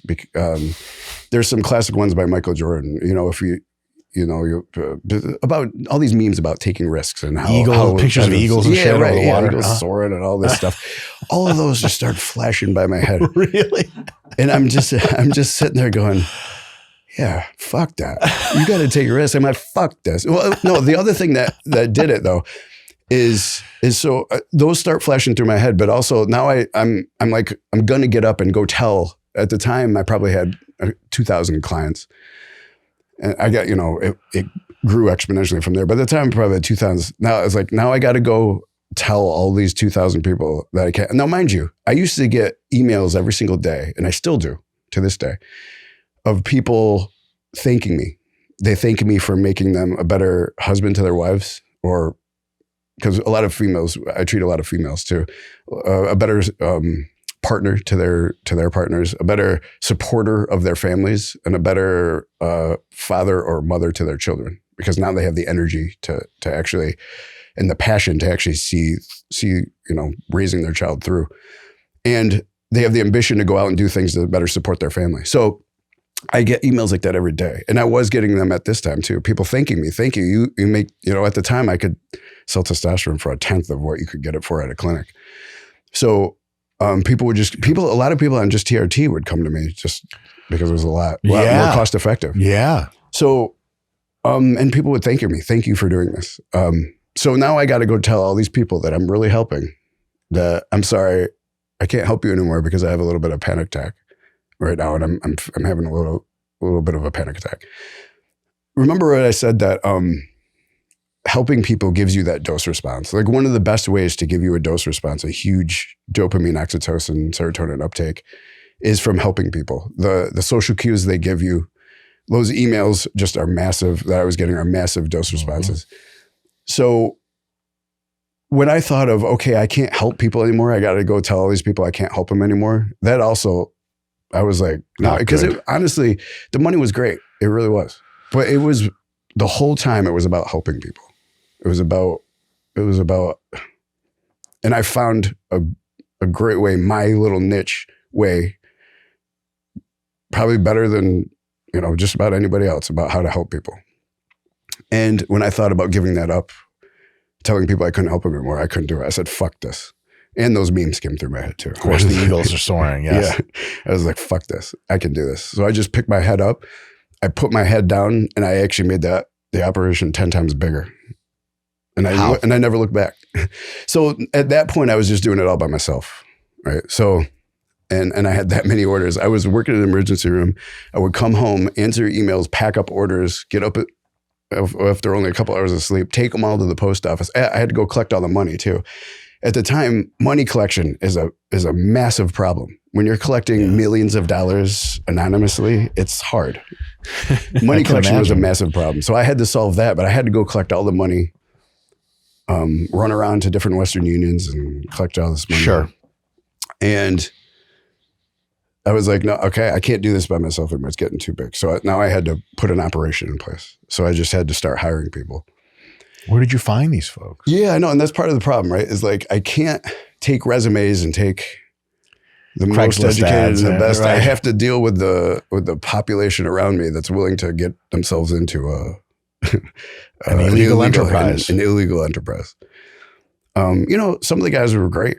Some of them were not. So, a lot of times you're only as good as your weakest link, right? So sometimes there was problems, and I had to go to, I had to get rid of people and put new people in place. Or like, those were some of the growing pains, is getting past some of the poor employees. Were you ever worried that people you had to nix out of the operation were going to get butthurt about it? Yeah, it did. And go to authorities and stuff? It did. That did happen a few times. They went to the authorities. Or threatened to. So it was either, I had to find creative ways to either keep them involved or just pay them off. And so you did? Sometimes. How did you feel about that? It was terrible. It was like getting blackmailed for creating this person. And especially because this one guy, so I'll tell you, this one guy, we had a huge operation going. He was one of my shippers. He came in and He came in after we were already doing well. And he was a good shipper. He actually did a good job. My other shipper was terrible. He was addicted to Adderall and like couldn't think straight. And well, Adderall, take more of it and go shit, motherfucker. I know, the problem is too much would stay Adderall. awake for 3 days. Okay, yeah. Sleep for 3 days. Yeah, nothing straight. makes any sense after that. Yeah, and then he would like, he couldn't, all right, it's like, put this shit in this box, put this address on there and freaking send it out. And he couldn't get that right. Oh like my the wrong God. shit would go in the box. Oh my God. Or the same person would get the same order twice. Oh my God. So I found a shipper and he was good. He did a good job. And consequently, the business was better because now I didn't have all these delays and screw ups with shipping. So the business, it got better. But he came in and he started to think, well, he should have half this business then. And mind you, I was already a really successful business before he came in and started doing a good job. Yeah. And he wanted, it was just like, are you out of your mind? So he decided to fake like, he thought the cops were onto him. And then he took off and stole about $50,000 from me and went off. And then I learned later that he tried to start an operation himself. He fell flat on his face and then came back to blackmail me years later. Okay. Saying he was going to the cops, and unless I don't know. I had to come up with creative ways to shut him up. Can you share any of those creative ways? Yeah, like one of them, first thing I gave him like $5,000. I was like, here's $5,000, shut up for a little bit. Let me think about this. So I just gave him, that's a good faith gesture. $5,000 and I was just like, so then I'm like, okay, I'm not going to get rid of this guy. So I'm like, okay, I was going to like have him, because I'm not just going to keep paying him. That will never stop. Right. So I got to figure out something. So even though I hate this guy with everything in me because he stole my money and left and whatever. Came back to blackmail you. Came back to blackmail me. I had to figure out how to make him part of the operation so he could be a part of it. So he wouldn't go tell on me, snitch on me, essentially. So yeah. That sounds like my relationship with my ex-wife. Yeah. I'm kidding. Or am I? Where are you? Okay. So you kept him in the loop? Yeah, I did. And then not too long after that, I got indicted. So I didn't have to worry about it anymore. Silver lining. Deuces. That's right. Okay. So I can go back to where we were. Okay. So yeah. So now I pull my head out of my hands and I'm like, fuck this, I can do it. So let me tell you how the operation worked. This is how I developed it. Everybody had their own job and it was supposed to be compartmentalized. So everybody does their job. They don't know anybody else who does their jobs. They just do their one thing and they don't know anybody else in the operation. This way, if a part of the operation gets busted, the whole thing doesn't go down. Yeah. Right? So compartmentalization was key that I thought. So I had shippers, I had money collectors because it was a pain in the ass to collect money. And money became a huge issue, collecting that much money. Trust. It was only trust, but collecting money anonymously, you can only get $20,000 a year per person for Western Union. So I had to, and then we found these green dot cards where you can actually, you have a reloadable green dot card where people can buy a thing with a code and then they give you the code, you can load your credit card. But these things can only load on so much money at a time, and they shut them down all the time because they suspect fraud and whatever. And so it was a pain in the ass. So I had an army of people out there helping me collect money, and I gave them like 6% of whatever they collected. Which to them was quite good. It was pretty good because honestly, they didn't have to do much. They just go collect the money, either whether it would be a Western Union or pulling it out at an ATM for these cards and then bringing me the cash. And then a lot of people, I just paid them to get me one of those green dot cards, or other companies did it, but it was like green dot was the one that people know, but one of these reloadable cards. And so I had like 30 of them. I had 30 of them with like, all of them with like $5,000 on them. But, and you can't just pull the cash out because that looks like fraud. So I got to actually go use these. So holy crap. You actually got to go, and you have to spend money on them once in a while or it gets suspicious. They flag it. Sure. It became a massive problem. Like one of my massive problems was collecting money. I can tell you how I solved that though. So it seems simple, but it was just revolutionary at the time, and it actually saved me a lot of headaches. So I was collecting all of the money, and then I was taking the money that I collected and sending it to my suppliers, my powder suppliers. My powder suppliers I would just send them Western Unions, right? And So I would collect the money, send the money back out.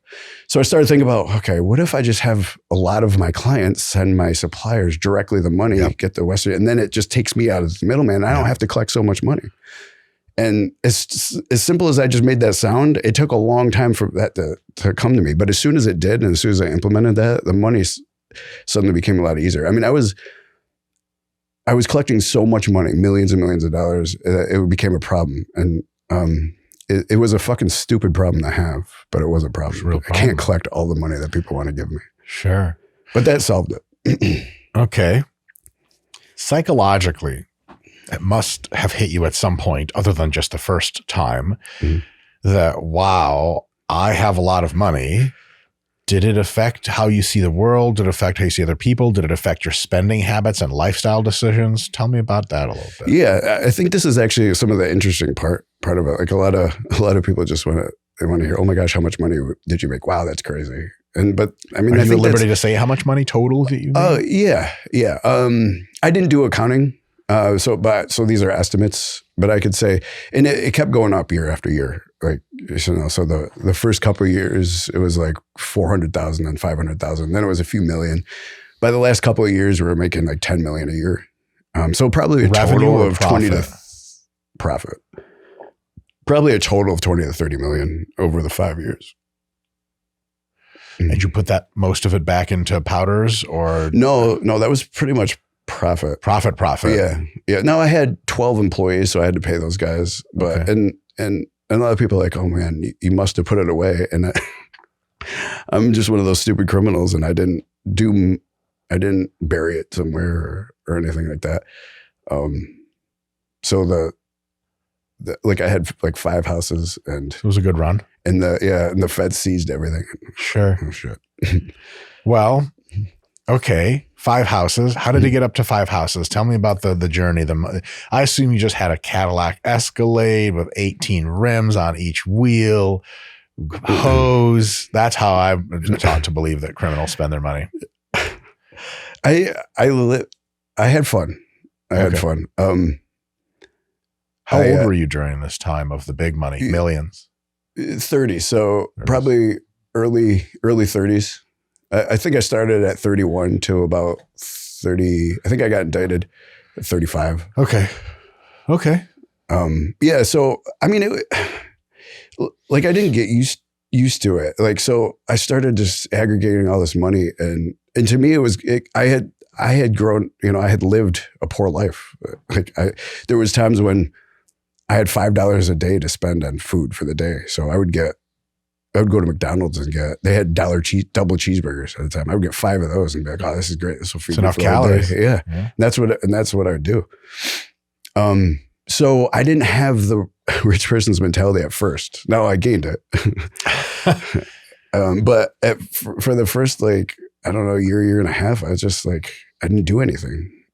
I just built the business. And then when I started hiring, I started intentionally hiring with the idea where I could actually go away on vacation for, a few weeks at a time and not have to run the business myself. I had other people running it. And I've eventually built it to that point. So yeah, I mean, and then I started going more extravagant vacations. So I got into house music or EDM. Cool. So I started going to, my favorite places were Miami, Vegas. I would go to Vegas and get, it was a VIP table at night, or a beach cabana during the day at one of the pool parties during the day, and then a VIP table at night. And I would come out of there 60,000 for the weekend, probably. That's a lot of fun. 10 to 20,000 for a VIP table at one of the clubs in Vegas. And I would just bring a bunch of people with me, and we'd have a blast. Yeah. So that's a lot of what I did. I mean, I got a brand new Jaguar F-Type. So I did have one of those. And I had a penthouse, $9,000 a month penthouse overlooking Manhattan. So those were all nice. The interesting part is that I had no income that I declared no declared income, but I was still able to do some of these things. And the way to finagle around some of those was interesting. Good God. Real quick, tell me about the how it felt to be known, at least around your friends, as a rich person, and how did that affect your female situation at the time, or the hookup dating situation? What's that all like? Yeah, that's another great question, and I do have a lot of insight on this because everything did change. So when you have friends, your relationships depend on kind of a give and take. Yeah. And my friendships, people's friendships are kind of dependent on their lifestyles, their lives at the time, and especially economic conditions. So I had a lot of friends. We were all poor, and we kind of, you become friends with somebody in that scenario, so you can kind of bitch about the economy or bitch about being poor, share problems with each other, make each other laugh, and there's kind of like a give and take. And a lot of some of the dynamic of the relationship is you have a person doing slightly more well off than another friend. And that dynamic is what they like. So they can always kind of be like, oh, look down on their friend who's not doing as well. Huh. Right. So now when there's suddenly a massive shift in that dynamic, when one person also starts doing really well, jealousy runs rampant. Jeez. So I had a lot of people who didn't like the dynamic anymore. And now that I was really successful and really doing well, and then they would get jealous and I don't know, all kinds of things, from just getting angry to I got robbed by a bunch of people I called friends. Robbed? Oh yeah. Robbed. Must have been robbed by like $100,000. Robbed in like what sense? Robbed? They would burgled? Learn when I went on vacation and break into my house. And then I learned later that it was a person I called a friend. That's usually the case, apparently. Yeah. I don't know how that works. Good God. Yeah. And were you still friends after? No. So you lose a lot of friends when that dynamic shifts. But I was okay with it because, it's the person liked that situation more than they liked myself. I also gained a lot of great friends, throughout all this. And certainly I was not immune. Remember I talked about the mania that can occur when you suddenly have all this adulation. And although I didn't do that with my customers in life, now that I had so much money and I could, I used to take people on extravagant vacations. There was certainly a period when the mania got to me, and I started to kind of, that's an interesting dynamic to explore. And I actually talk about that. I wanted to point that out in my book that I wrote too, where I go over a lot of these situations where the mania kind of got to me, and I kind of, you start to feel godlike, and I'm, and I was able to quickly reel that in. And you see it happen with people, with celebrities all the time. Oh yeah. They'll go Except off on for Kanye, rant. he's golden. Yeah. So you see this happen with sports athletes too. Like sometimes you got to think they have people telling them how to act. What do they call it? I'm having a brain fart. What do you call that? People kind of telling them how to act in public. Okay. PR people. Yeah, PR, public relations people. Yes, that's the word I was looking for. I was like, telling them how to act. I was like, fronting? Isn't that the Ebonics term? Yeah. Public relations who explain to them how to act in interviews. They're taught this. They're actually they go over this. I didn't have any of that. And so it was like, I was able to reel it in pretty quickly though. And then start to, become more humble and understand that. Tell me about the mania. How did it feel? How did it express itself? And when were you like, oh, this isn't how I should be acting? Give me an example, maybe. Sure. So one of my things was that I remembered when I got walked on when I was younger, and people would just blatantly disrespect me, and in a function of just just through different ways, various ways, indicate that I wasn't good enough.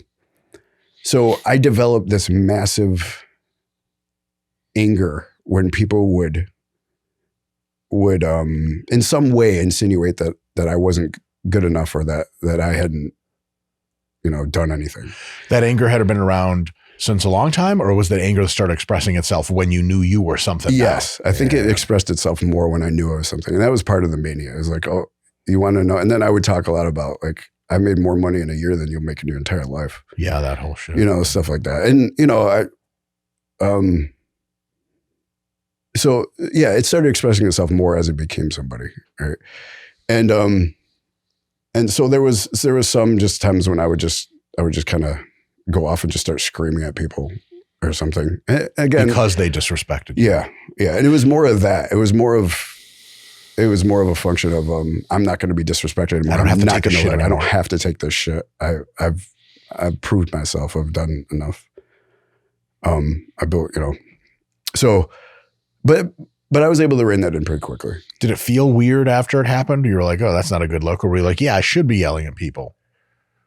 That's a great question.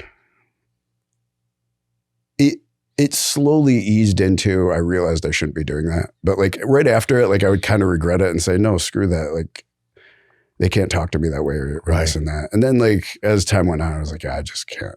That's not, it's not a good look. It's not classy. No. It's not how a classy person acts. No. Okay. The bust. Yeah. Okay. So to tell you that, I have to tell you a story earlier. Please. To tell you about the bust that led up to the bust. So again, let me go back to the compartmentalization and the operational model. Shipper. All right. I didn't even tell you this part yet. So remember I said I had BD stuff? I think this is important. I'll try to be quick though. I had British Dragon stuff, right? My name on Eroids was BD Supplements, British Dragon Supplements.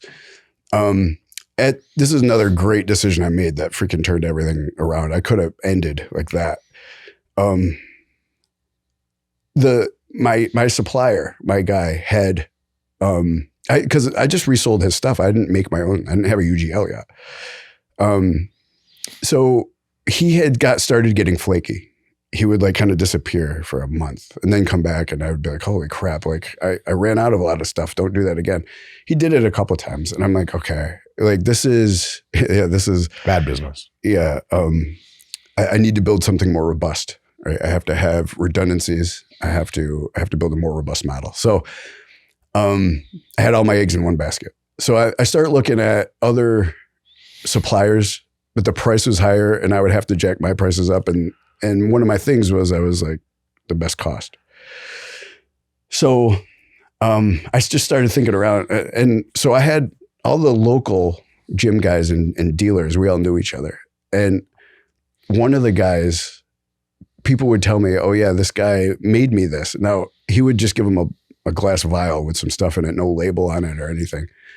And they were like, yeah. So I took it from him and they were like, it was great. The stuff he gave me was great. He goes, it's weird because it doesn't look professional. Right. But whatever, it worked. So, I mean, he just didn't have his operation professionalized, but he knew how to make it. And so I decided one time I said, you know what, I'm going to go offer him this deal. Let's start making some stuff. I'll put a label on it. I'll professionalize it. And then I'll offer it to my audience, to my massive audience. So I'll never forget that. I went up to him. I had this whole thing. I went and grabbed a bunch of money just so I could show him because he didn't know what I was doing. One of the things I actually did pretty well is I knew locally, like if I was going to get busted, it was going to be the local cops busting us. So I made everybody keep quiet and we did a pretty good job. Nobody knew what we were doing. And so this guy, even though he was a friend of mine and in the business, I never told anybody. So I had to come explain it to him. So I brought a bunch of money and I was like, so I could show him how much I'm making. So it was believable because it's almost unbelievable if you don't see it. So, and I told him what we were doing. And then I remember he just sat there, his mouth was open the whole time I'm telling him this and telling him what's going on. And then I'm like, okay, all right. So I was given an opportunity to make more money than he would ever see. So, and at the end, he was just like, his mouth was open. He was like, yeah, let's do it. So I started, that's when it started. So he started making them. And then I had another guy who could do labels. We put labels on it and I called it Matrix Labs. Mm-hmm. You can still Google Matrix Labs steroids and you see all the really positive reviews. Again, because I went through all that system to test all of our products and our human growth hormone the same way. So when I had the British Dragon stuff and I was going to list the Matrix stuff next to it. And at first I thought, well, the Matrix isn't one of the name brands that we're talking about, right? Now, at this point, certainly there was a few other UGLs, but it wasn't prominent like it is now. There's UGLs everywhere. I didn't think anybody would trust the Matrix right away. I made actually a more potent stuff, and it was a little cheaper. I said it was going to take time for people to come and trust this stuff. I didn't think so. It turns out as soon as I put it up, everybody went right to the Matrix stuff. And I even stopped selling the British Dragon stuff. I mean, it didn't sell anymore. I learned that I was the brand. It was me. Like, people trusted me. Whatever I put up there, rightfully so, because I did a lot of work to make sure everything was good. And whatever I put up there, people would buy because they trusted me. So that was a good little lesson in branding, right? So this stuff went in. I went from 250% profit margin. This stuff, it costs like, one of the things I was different is I had 20 milliliter bottles. I didn't do the little 10s. I did 20 millilers. So people like the bigger bottles. Yeah. I could still make one of those for like $3. It's so cheap. Oh my God. Yeah. And that's everything. $2.50 per ml? $2.50. Sorry, 250 milligrams per milliliter. I had Sustanon, and I added an ester, so it was a 5-test Sustanon. I added testosterone acetate, so it was even faster acting. That was 300. I had test 400. I had all kinds of things. We made all kinds of concoctions. The test is not the expensive part of the equation. No, it's not. Nothing's the expensive part of the equation. Yeah, it's very, very cheap to make those stuff. So my profit margins went up to 400%. And I was making more money, and it was easier to actually make these because I was getting 10 kilograms of powder a week, and we were pumping out pills. I also bought a pill press, so we had pills and this stuff. And we had it all in, I had 5 different chemists throughout the country. And so this is another thing I did when I was building the operation. I was like, if it's all in one spot, and somebody busts that, the whole thing's gone, right? So I want to compartmentalize it and spread it out throughout the country. So if something gets busted in New York, well, they don't have jurisdiction to go anywhere else, right? So the rest of the country can still operate, right? So I had 5, by the end, I had 5 chemists throughout the country. I had 5 shippers throughout the country, all of them, operating for this greater business. So again, they were all compartmentalized. So I would have a chemist in Georgia make a bunch of stuff, and then they would ship it to a shipper. This is one of the mistakes I made, is I had him ship it directly to the shipper who had product in their house. I learned late after this that I had to ship it to a clean house first that has nothing in it. That way, if something happens with the shipment, they could go to the house and there'd be nothing in there. So anyways, the shipment's coming. It's got probably $30,000 worth of steroids in it. It was 3 different boxes, probably a total of 30,000. And they must have destroyed, because we vacuum sealed these things and put bubble wrap and everything around them. Somehow they must have dropped this box in it. It broke and leaked through. So now the post office is allowed to open to make sure it's not hazardous. So they open it, they see all this stuff. They actually called and they're like, hey, this box is leaking. We're going to open it. And the person was like, no, don't open it. I'll be right there to get it. And they're like, no, we got to open it. Don't go over there to get it. No, we got to open it. So they did. They saw it was in there. They sent officers to the house. It was a shipping house. Because we knew they were opening it, I was able to get somebody there to help. And it was this female. So I got to tell you about this person that we hired too. I had a personal assistant. I was so busy, I had a personal assistant because I didn't have time to do anything. This personal assistant caught wind of some of the stuff we were doing, and she learned how much money some of the other people in the operation were doing. So she asked me if she could come into this operation. Mm-hmm. So I was like, all right, I guess I could use another shipper. So if you want to start doing that, because she's going to make a lot more money doing this. So she was like, yeah. So it was to her house, and the police come over there. I have her and another person that works for me cleaning out the house. They got most of the stuff out, but there was a little bit left. So they couldn't get charged for the boxes that they found because nobody possessed those, right? But they did have a little bit in the house. So the 2 people got arrested, and they got arrested. It was just a little bit of steroid powder, actually. They got arrested for a simple possession. It was the lowest level felony. They would both get what we call conditional discharges if they were good for 6 months, and it would be off their record. Nobody was going to spend any time in jail. However, they scared the crap out of her with all these threats about how, she was going down. They're going to get her family, like, everything that they do. And she got terrified and blew in everything she knew. Now, from everybody else, the operation was compartmentalized. Because she was a personal assistant, she saw things on the inside going down that nobody else had privy to. So she kind of knew more about the operation than anybody else did, about the full operation. So she was able to kind of blow in the whole thing. So of course we shut down at that time. But she told everything. The other guy was like, no, I'm not saying anything. You're going to have to talk to my lawyer. I bought him a lawyer.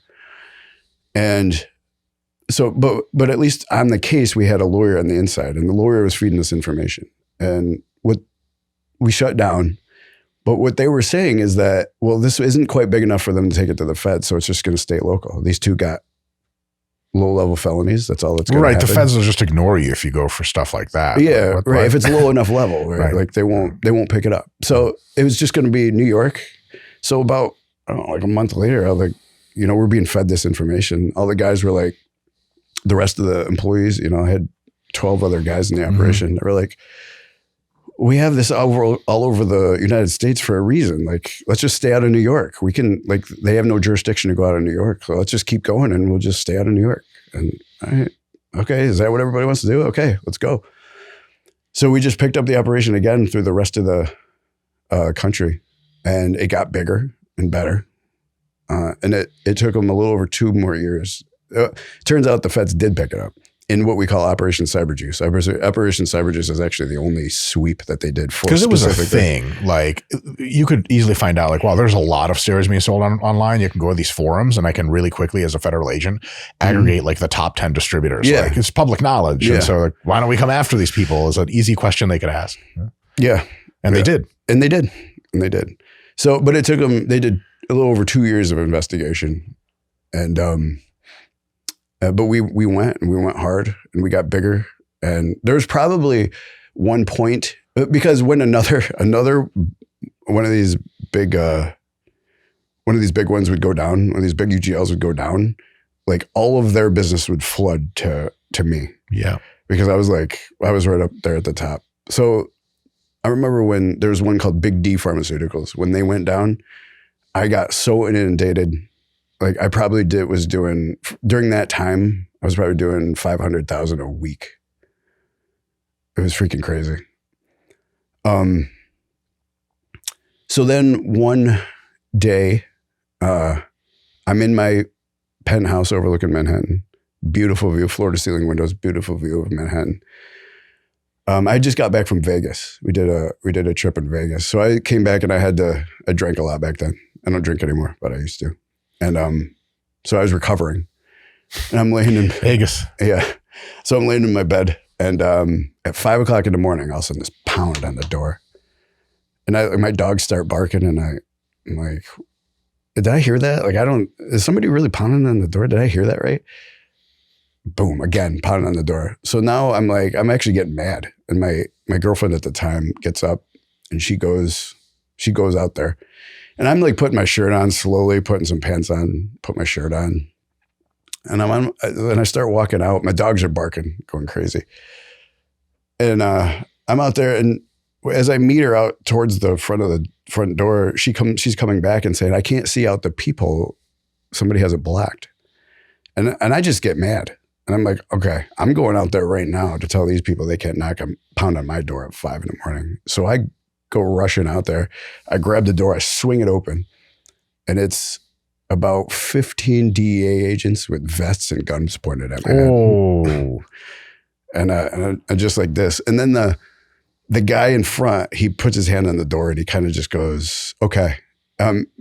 For 2 reasons. He said that, but like, okay, I finally got you. This was the guy who led the investigation the whole time. He was the federal guy at the post office who actually was there to find these packages.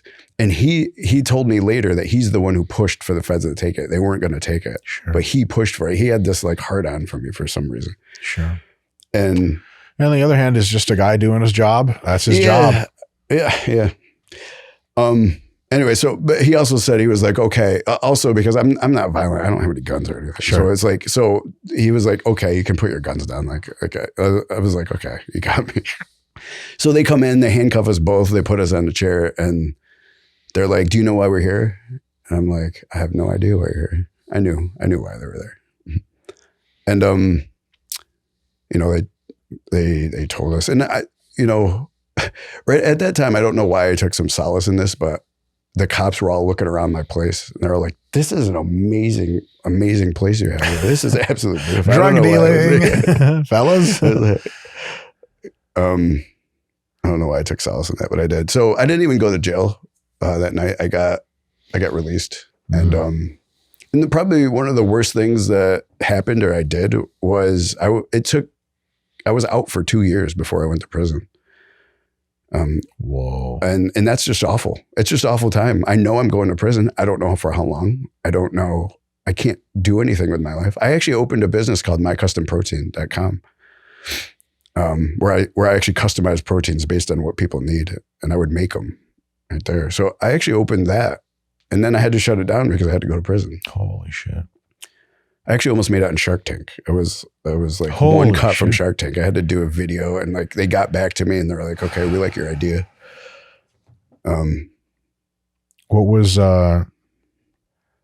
What was the duration of your prison sentence that you were given, and what duration did you end up serving? So I was sentenced to 78 months, which is 6.5 years.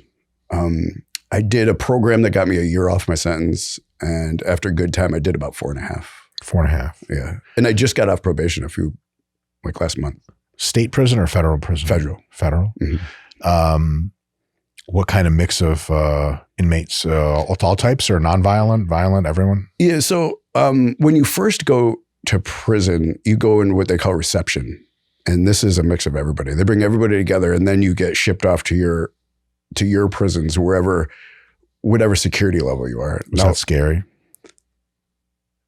Yeah, I don't know.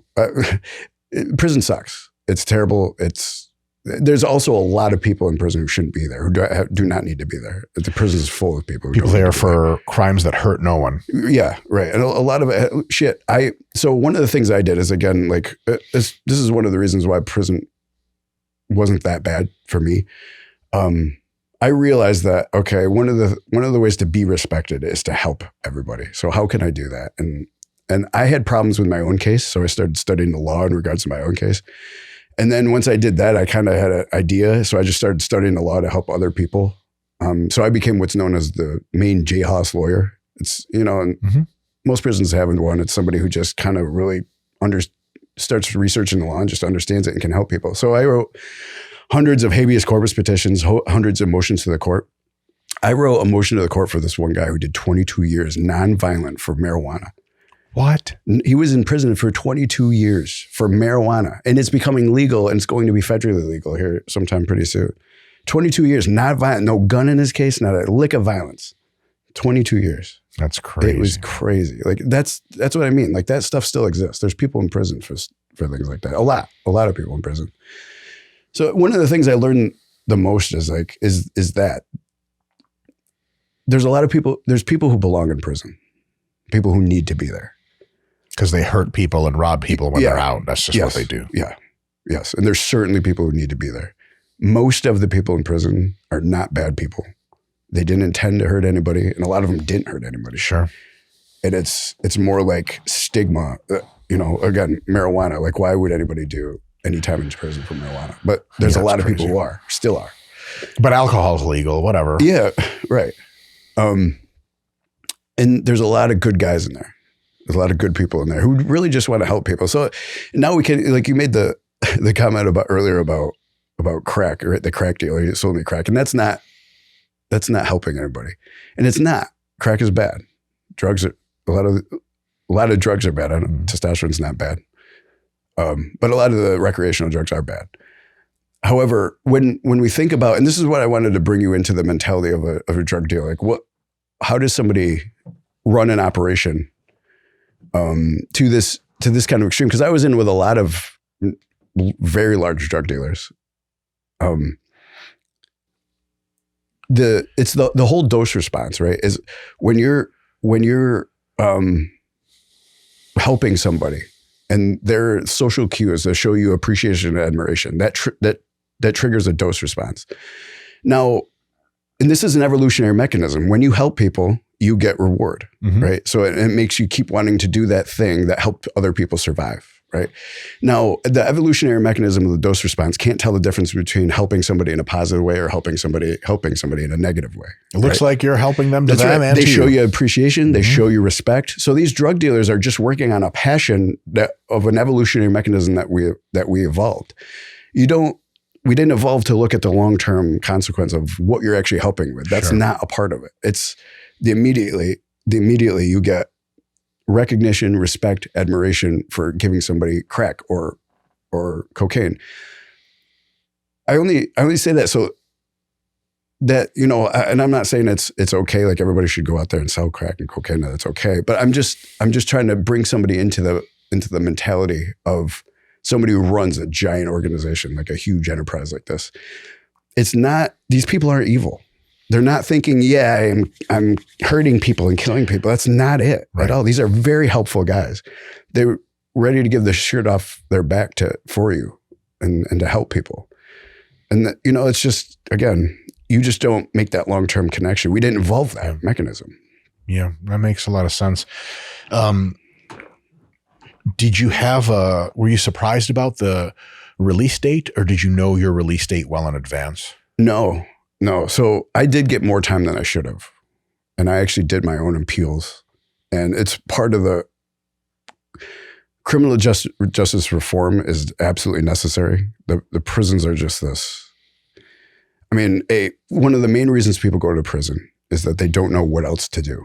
Right. And I'm talking about when I say, so I was in camps, right? And camp is the lowest security. We didn't even have cells. We didn't have fences. Like you could leave if you wanted to, but they're going to come get you. And then you're going to go up and sit up to the real place. To the real place. So, my experience was different. I wasn't except for when I was in reception, right? You're in with everybody then. You're in there with a lot of people. What was that like? How long were you in reception for? Just a few months. Months? Yeah. Yeah. Well, and there's like guys who hurt people walking around, guys who bully everyone they ever meet walking around. Yeah. But I mean, prison is this big collaboration of respect. Like respect is important, and respecting your environment and respecting other people. So it's not like people just walk around just coming after people. That's not really how it is. It's about it's a lot more sensitive to disrespect. So if you in any way, even if you don't mean it, disrespect somebody, then there could be some trouble. But if you're a cognizant person of respecting others and polite, and then really honestly, you're not going to have a problem. So you never had a problem in reception. Did you see other people have problems? No, I guess I really didn't. So you never saw anything that was like, holy shit, this is like I guess I really the Oz show from HBO back in the day. No. And that's why, like, I don't know. Like I imagine if you go to some of the really highest security prisons, I imagine it is like that. I think a lot of the shows are sensationalized a little more than to deal with those aspects. Sure. It's not an everyday event. It's not an everyday occurrence. It's not like a lot of people talk about raping. It's not everywhere. Sure. Right? it happens. Yes. It didn't happen like a daily thing to everyone all the camps. time, right? Yeah. Camps, it doesn't happen. Yeah. As much, I guess, or almost ever. What was the worst part of being in the camp prison, the one you actually served most of your time in? It's probably, so what I was talking about the prison reform that's necessary. Right. Well, but this ties in with that. The worst part is you're completely out of society and there's nothing you could do to be a gainful member. Like you're just on pause, right? So what they do is you went into prison because, so most of the people I was in with, or we're talking about the nonviolent drug dealers, right? Or people, there's people, because I was in with a lot of white collar people too. And a lot of them didn't, like the government, you have these broad fraud statutes and the government can bend your actions into them, even though you actually nobody lost any money or you didn't intend for people to lose money. It was just kind of like, sometimes they'll criminalize things if the business deal went awry, right? And you didn't intend anybody to lose money, but it did. Sure. Sometimes they'll criminalize that somehow. Sure. Right? And these guys didn't, good guys. That didn't mean to cause anybody any money loss, but sometimes it happens, right? So, but let's talk more about the nonviolent drug offenders because there's a lot of them. Half the prisons are full of nonviolent drug offenders. They come to prison because they don't know what else to do, right? It stems from the first start of a culture. I grew up, it was, you're going to college, education is key. You get up kind of almost guided towards this thing. They don't grow up like that. Like a lot of these inner city people that they just grow up with, and the education system was not for them. Nobody ever taught them that education is what can lead to you becoming a gainful member of society. They looked up more to the other drug dealers, right? Because those are the people who were successful in their world. So you essentially go to prison because you don't know what else to do, and you haven't been properly guided or educated on what else to do, right? And when you put somebody in prison, you take them out of society. And you hamstring them that way by taking them out of society now. And then you just boot them back out the door and say, now go make something of yourself. Yeah. After you have all of these hamstrings, you have the weight of this felony on you, and now nobody wants to hire you because you're a felon. You have all of these, you've been weighted down by all these things, and you just boot them back out the door and say, now go make something of yourself. And you wonder why recidivism, why people have to go back to the only thing that they knew. Sure. Prisons should be education facilities. They should be complete education. You should be able to get degrees and actually learn how to do jobs. And you should be incentivized to do that. You can actually get out early if you can figure out a way that would be to support yourself. They should be little campuses. That's what they should be. Also, it comes from the judicial system in there. Like, so the way it works is the prosecutor's job is to make you look as evil as you can, because they have to justify why they spent so much money to put you in prison for so long, right? And so they just make you look evil. And like my write-up is just anybody, people can read that and say, that's not this guy. That's not, like, it just make you look, and it's flat out lies. And they just take the word of all the other employees, the other people who were indicted on my case. They're just going to say anything to try to get out of this. Right? Yeah. So they interview them and they're like, oh yeah, I didn't even know that was illegal. Or they say, I don't know what was going on. I just kind of did what he said. He said he'd pay me money. And it's like, they just say whatever they want. And then the prosecutors just take that and then sell it to the media. And the media never came to me and said, hey, what really happened here? They just went to the prosecutor, got their story, and that's what was in the paper. Sure. So it's like the fourth estate, the media like creates this narrative, right? And then the judges, like, so they try to throw everything they can at you. And then, as much as it's not a system of checks and balances, they all work together. The prosecutor used to clerk for the judge. The defense counsel that's defending you used to clerk for the judge at the same time. They all go to lunch together. Sure. They all hang out. Sure. And then they just come up with a solution that works for everybody, and it's not really about defense. Yeah. Right? So I was charged and sent to more than I should have through some very clear mistakes.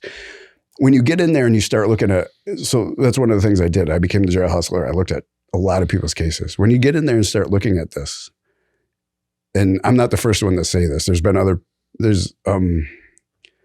to remember his name. He's now a professor at Georgetown Law. He went to prison for 10 years for bank robbery. He did this. He had 3 of his Supreme Court cases taken and won in Supreme Court.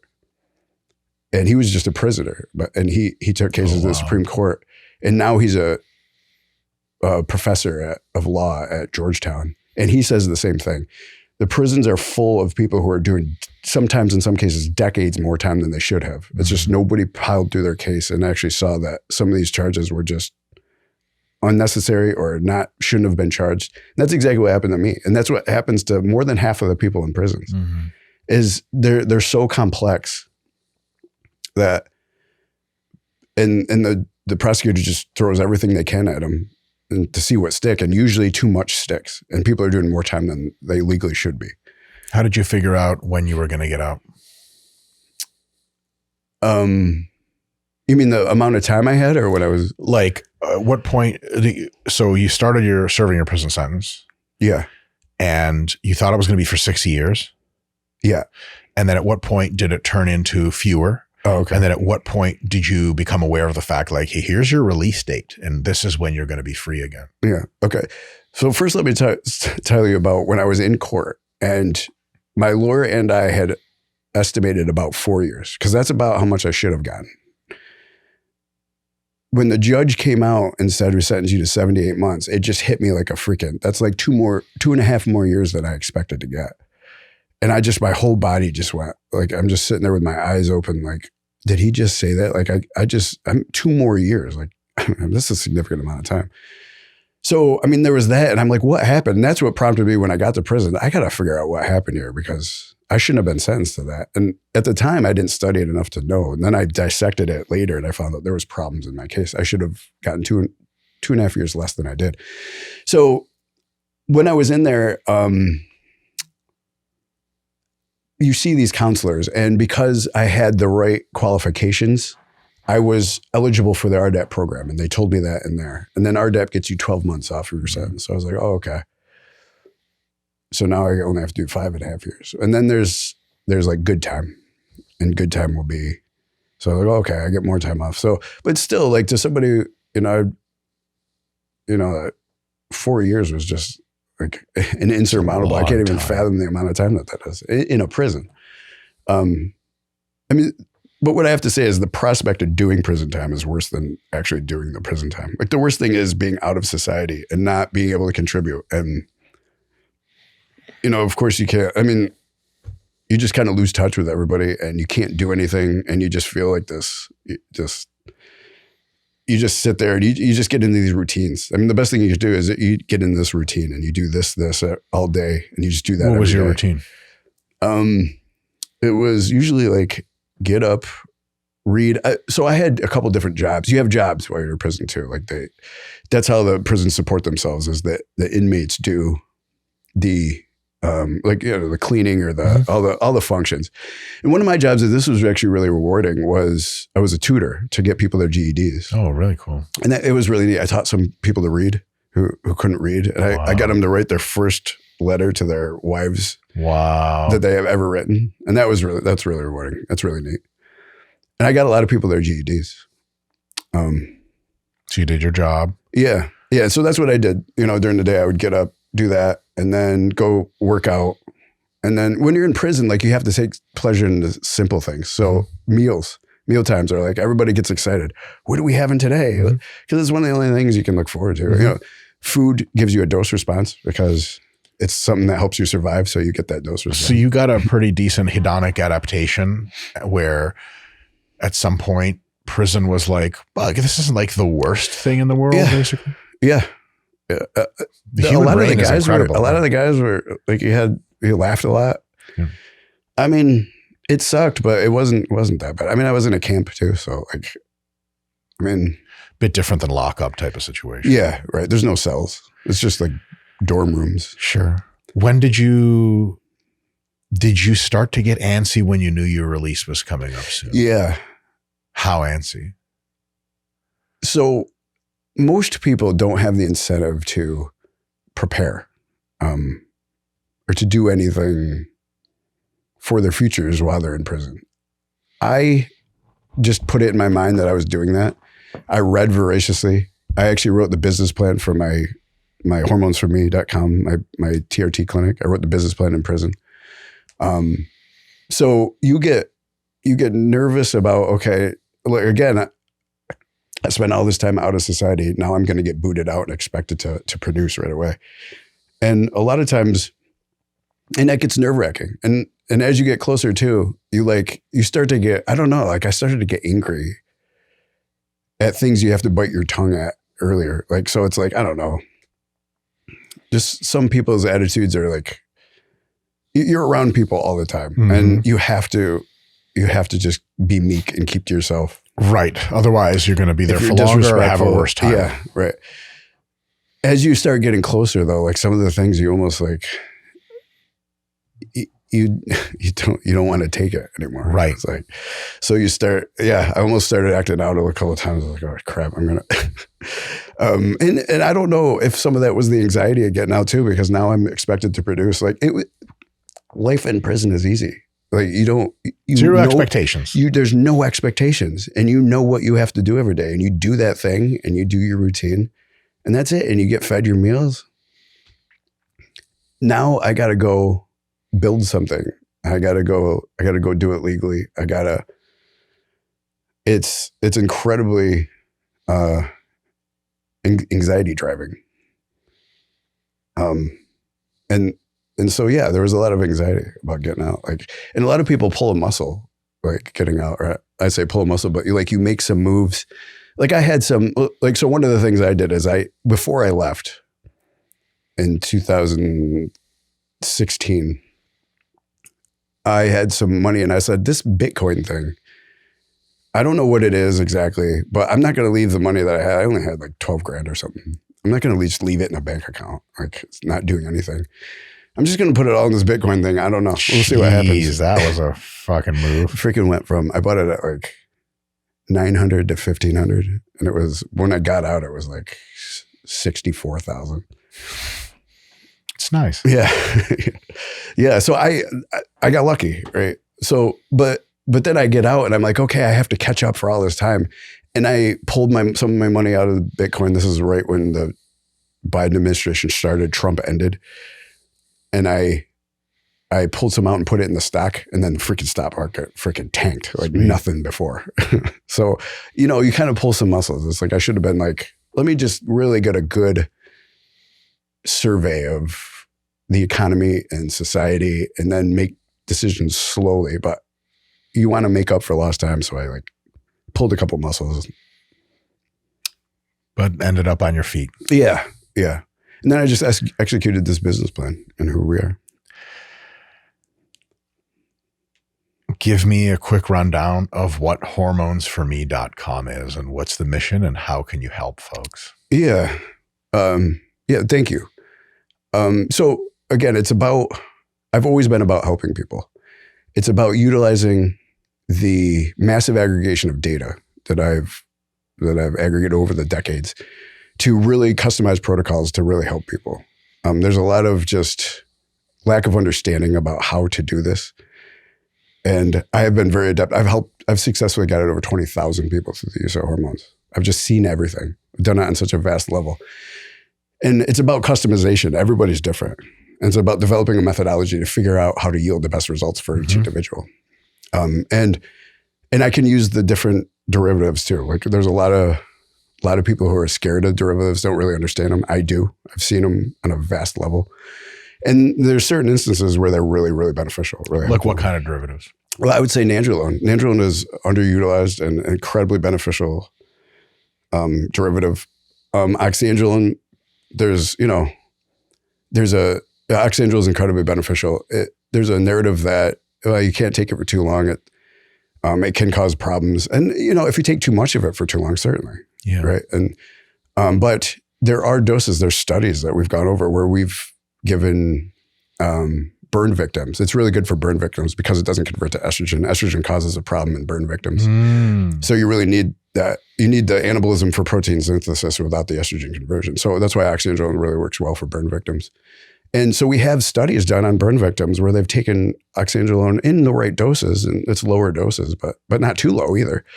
And they've taken it for 2 years straight with no adverse to their health markers. There were some studies on Japanese women where they were taking something like 50 milligrams of oxandrolone for months and months and months, and they had zero virilizing effect, zero liver effect, and it was kind of like, so we've been lying to ourselves about some of this. Incredibly beneficial effects, reducing metabolic disorders, and especially for women, reducing osteoporosis, all kinds of benefits. And at hormonesforme.com, if I go there, what's going to happen? What do I get? Yeah, so we'd take all your information. We have the system to aggregate all of the information that we need to be able to treat you. And once we have that, then we'll do a consultation. A lot of times that consultation is with me.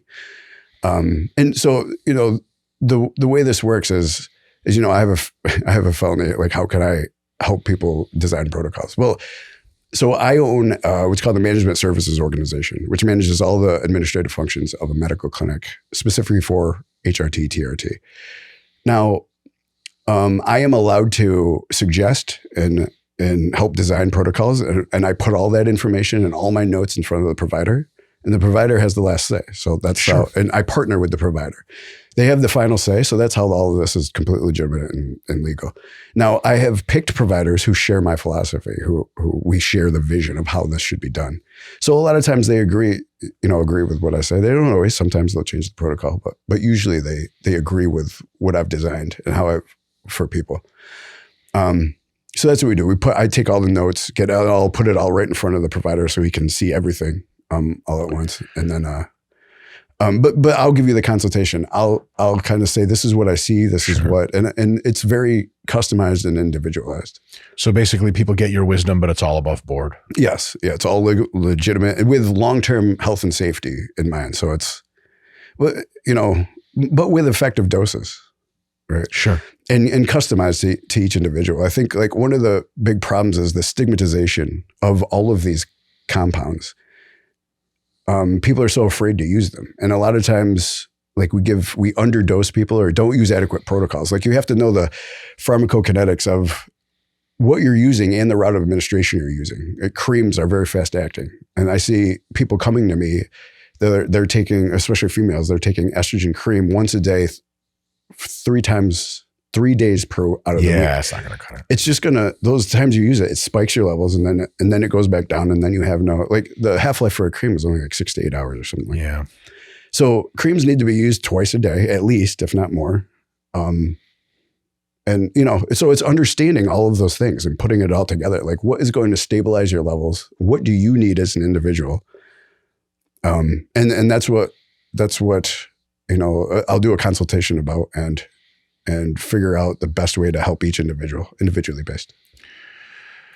That's really cool. Ryan, this is incredible. The only thing I want to know is, no doubt other folks will listen to this and want to invite you onto their own podcasts to talk about the so many other directions we could have taken this talk. And for time purposes, we can't. But, things like, what is your view on what kind of steroids are a good idea, bad idea? What are the applications, males versus females, dosage ranges, cycling, coming on, coming off, bridging, et cetera? Yeah. Millions and millions of things people could ask. Yeah. How do folks get in touch with you to get a little bit of your wisdom? What is the best way for them to do that? Sure. So if you just go to hormonesforme.com, the website, like there is emails on there. Okay. There's even a phone number. So you would be able to get in touch with me that way. There's a support at hormonesforme.com. Okay. And then do you have an Instagram? I do. Is that an okay way to people get in touch with Hormones for Me, and the YouTube channel is also Hormones for Me. Excellent. So all those avenues will eventually get folks to you, and they can ask you to see if you want to share some wisdom. Yeah, that would be. I would love to put those in the description for this. That's very highly likely. At the very least, we'll throw everyone's Insta in. So yeah. Dude, thank you so much for coming on the podcast. Yeah, thank you. And something I forgot to do in the beginning too is thank you for what you do. I don't do anything. You really help.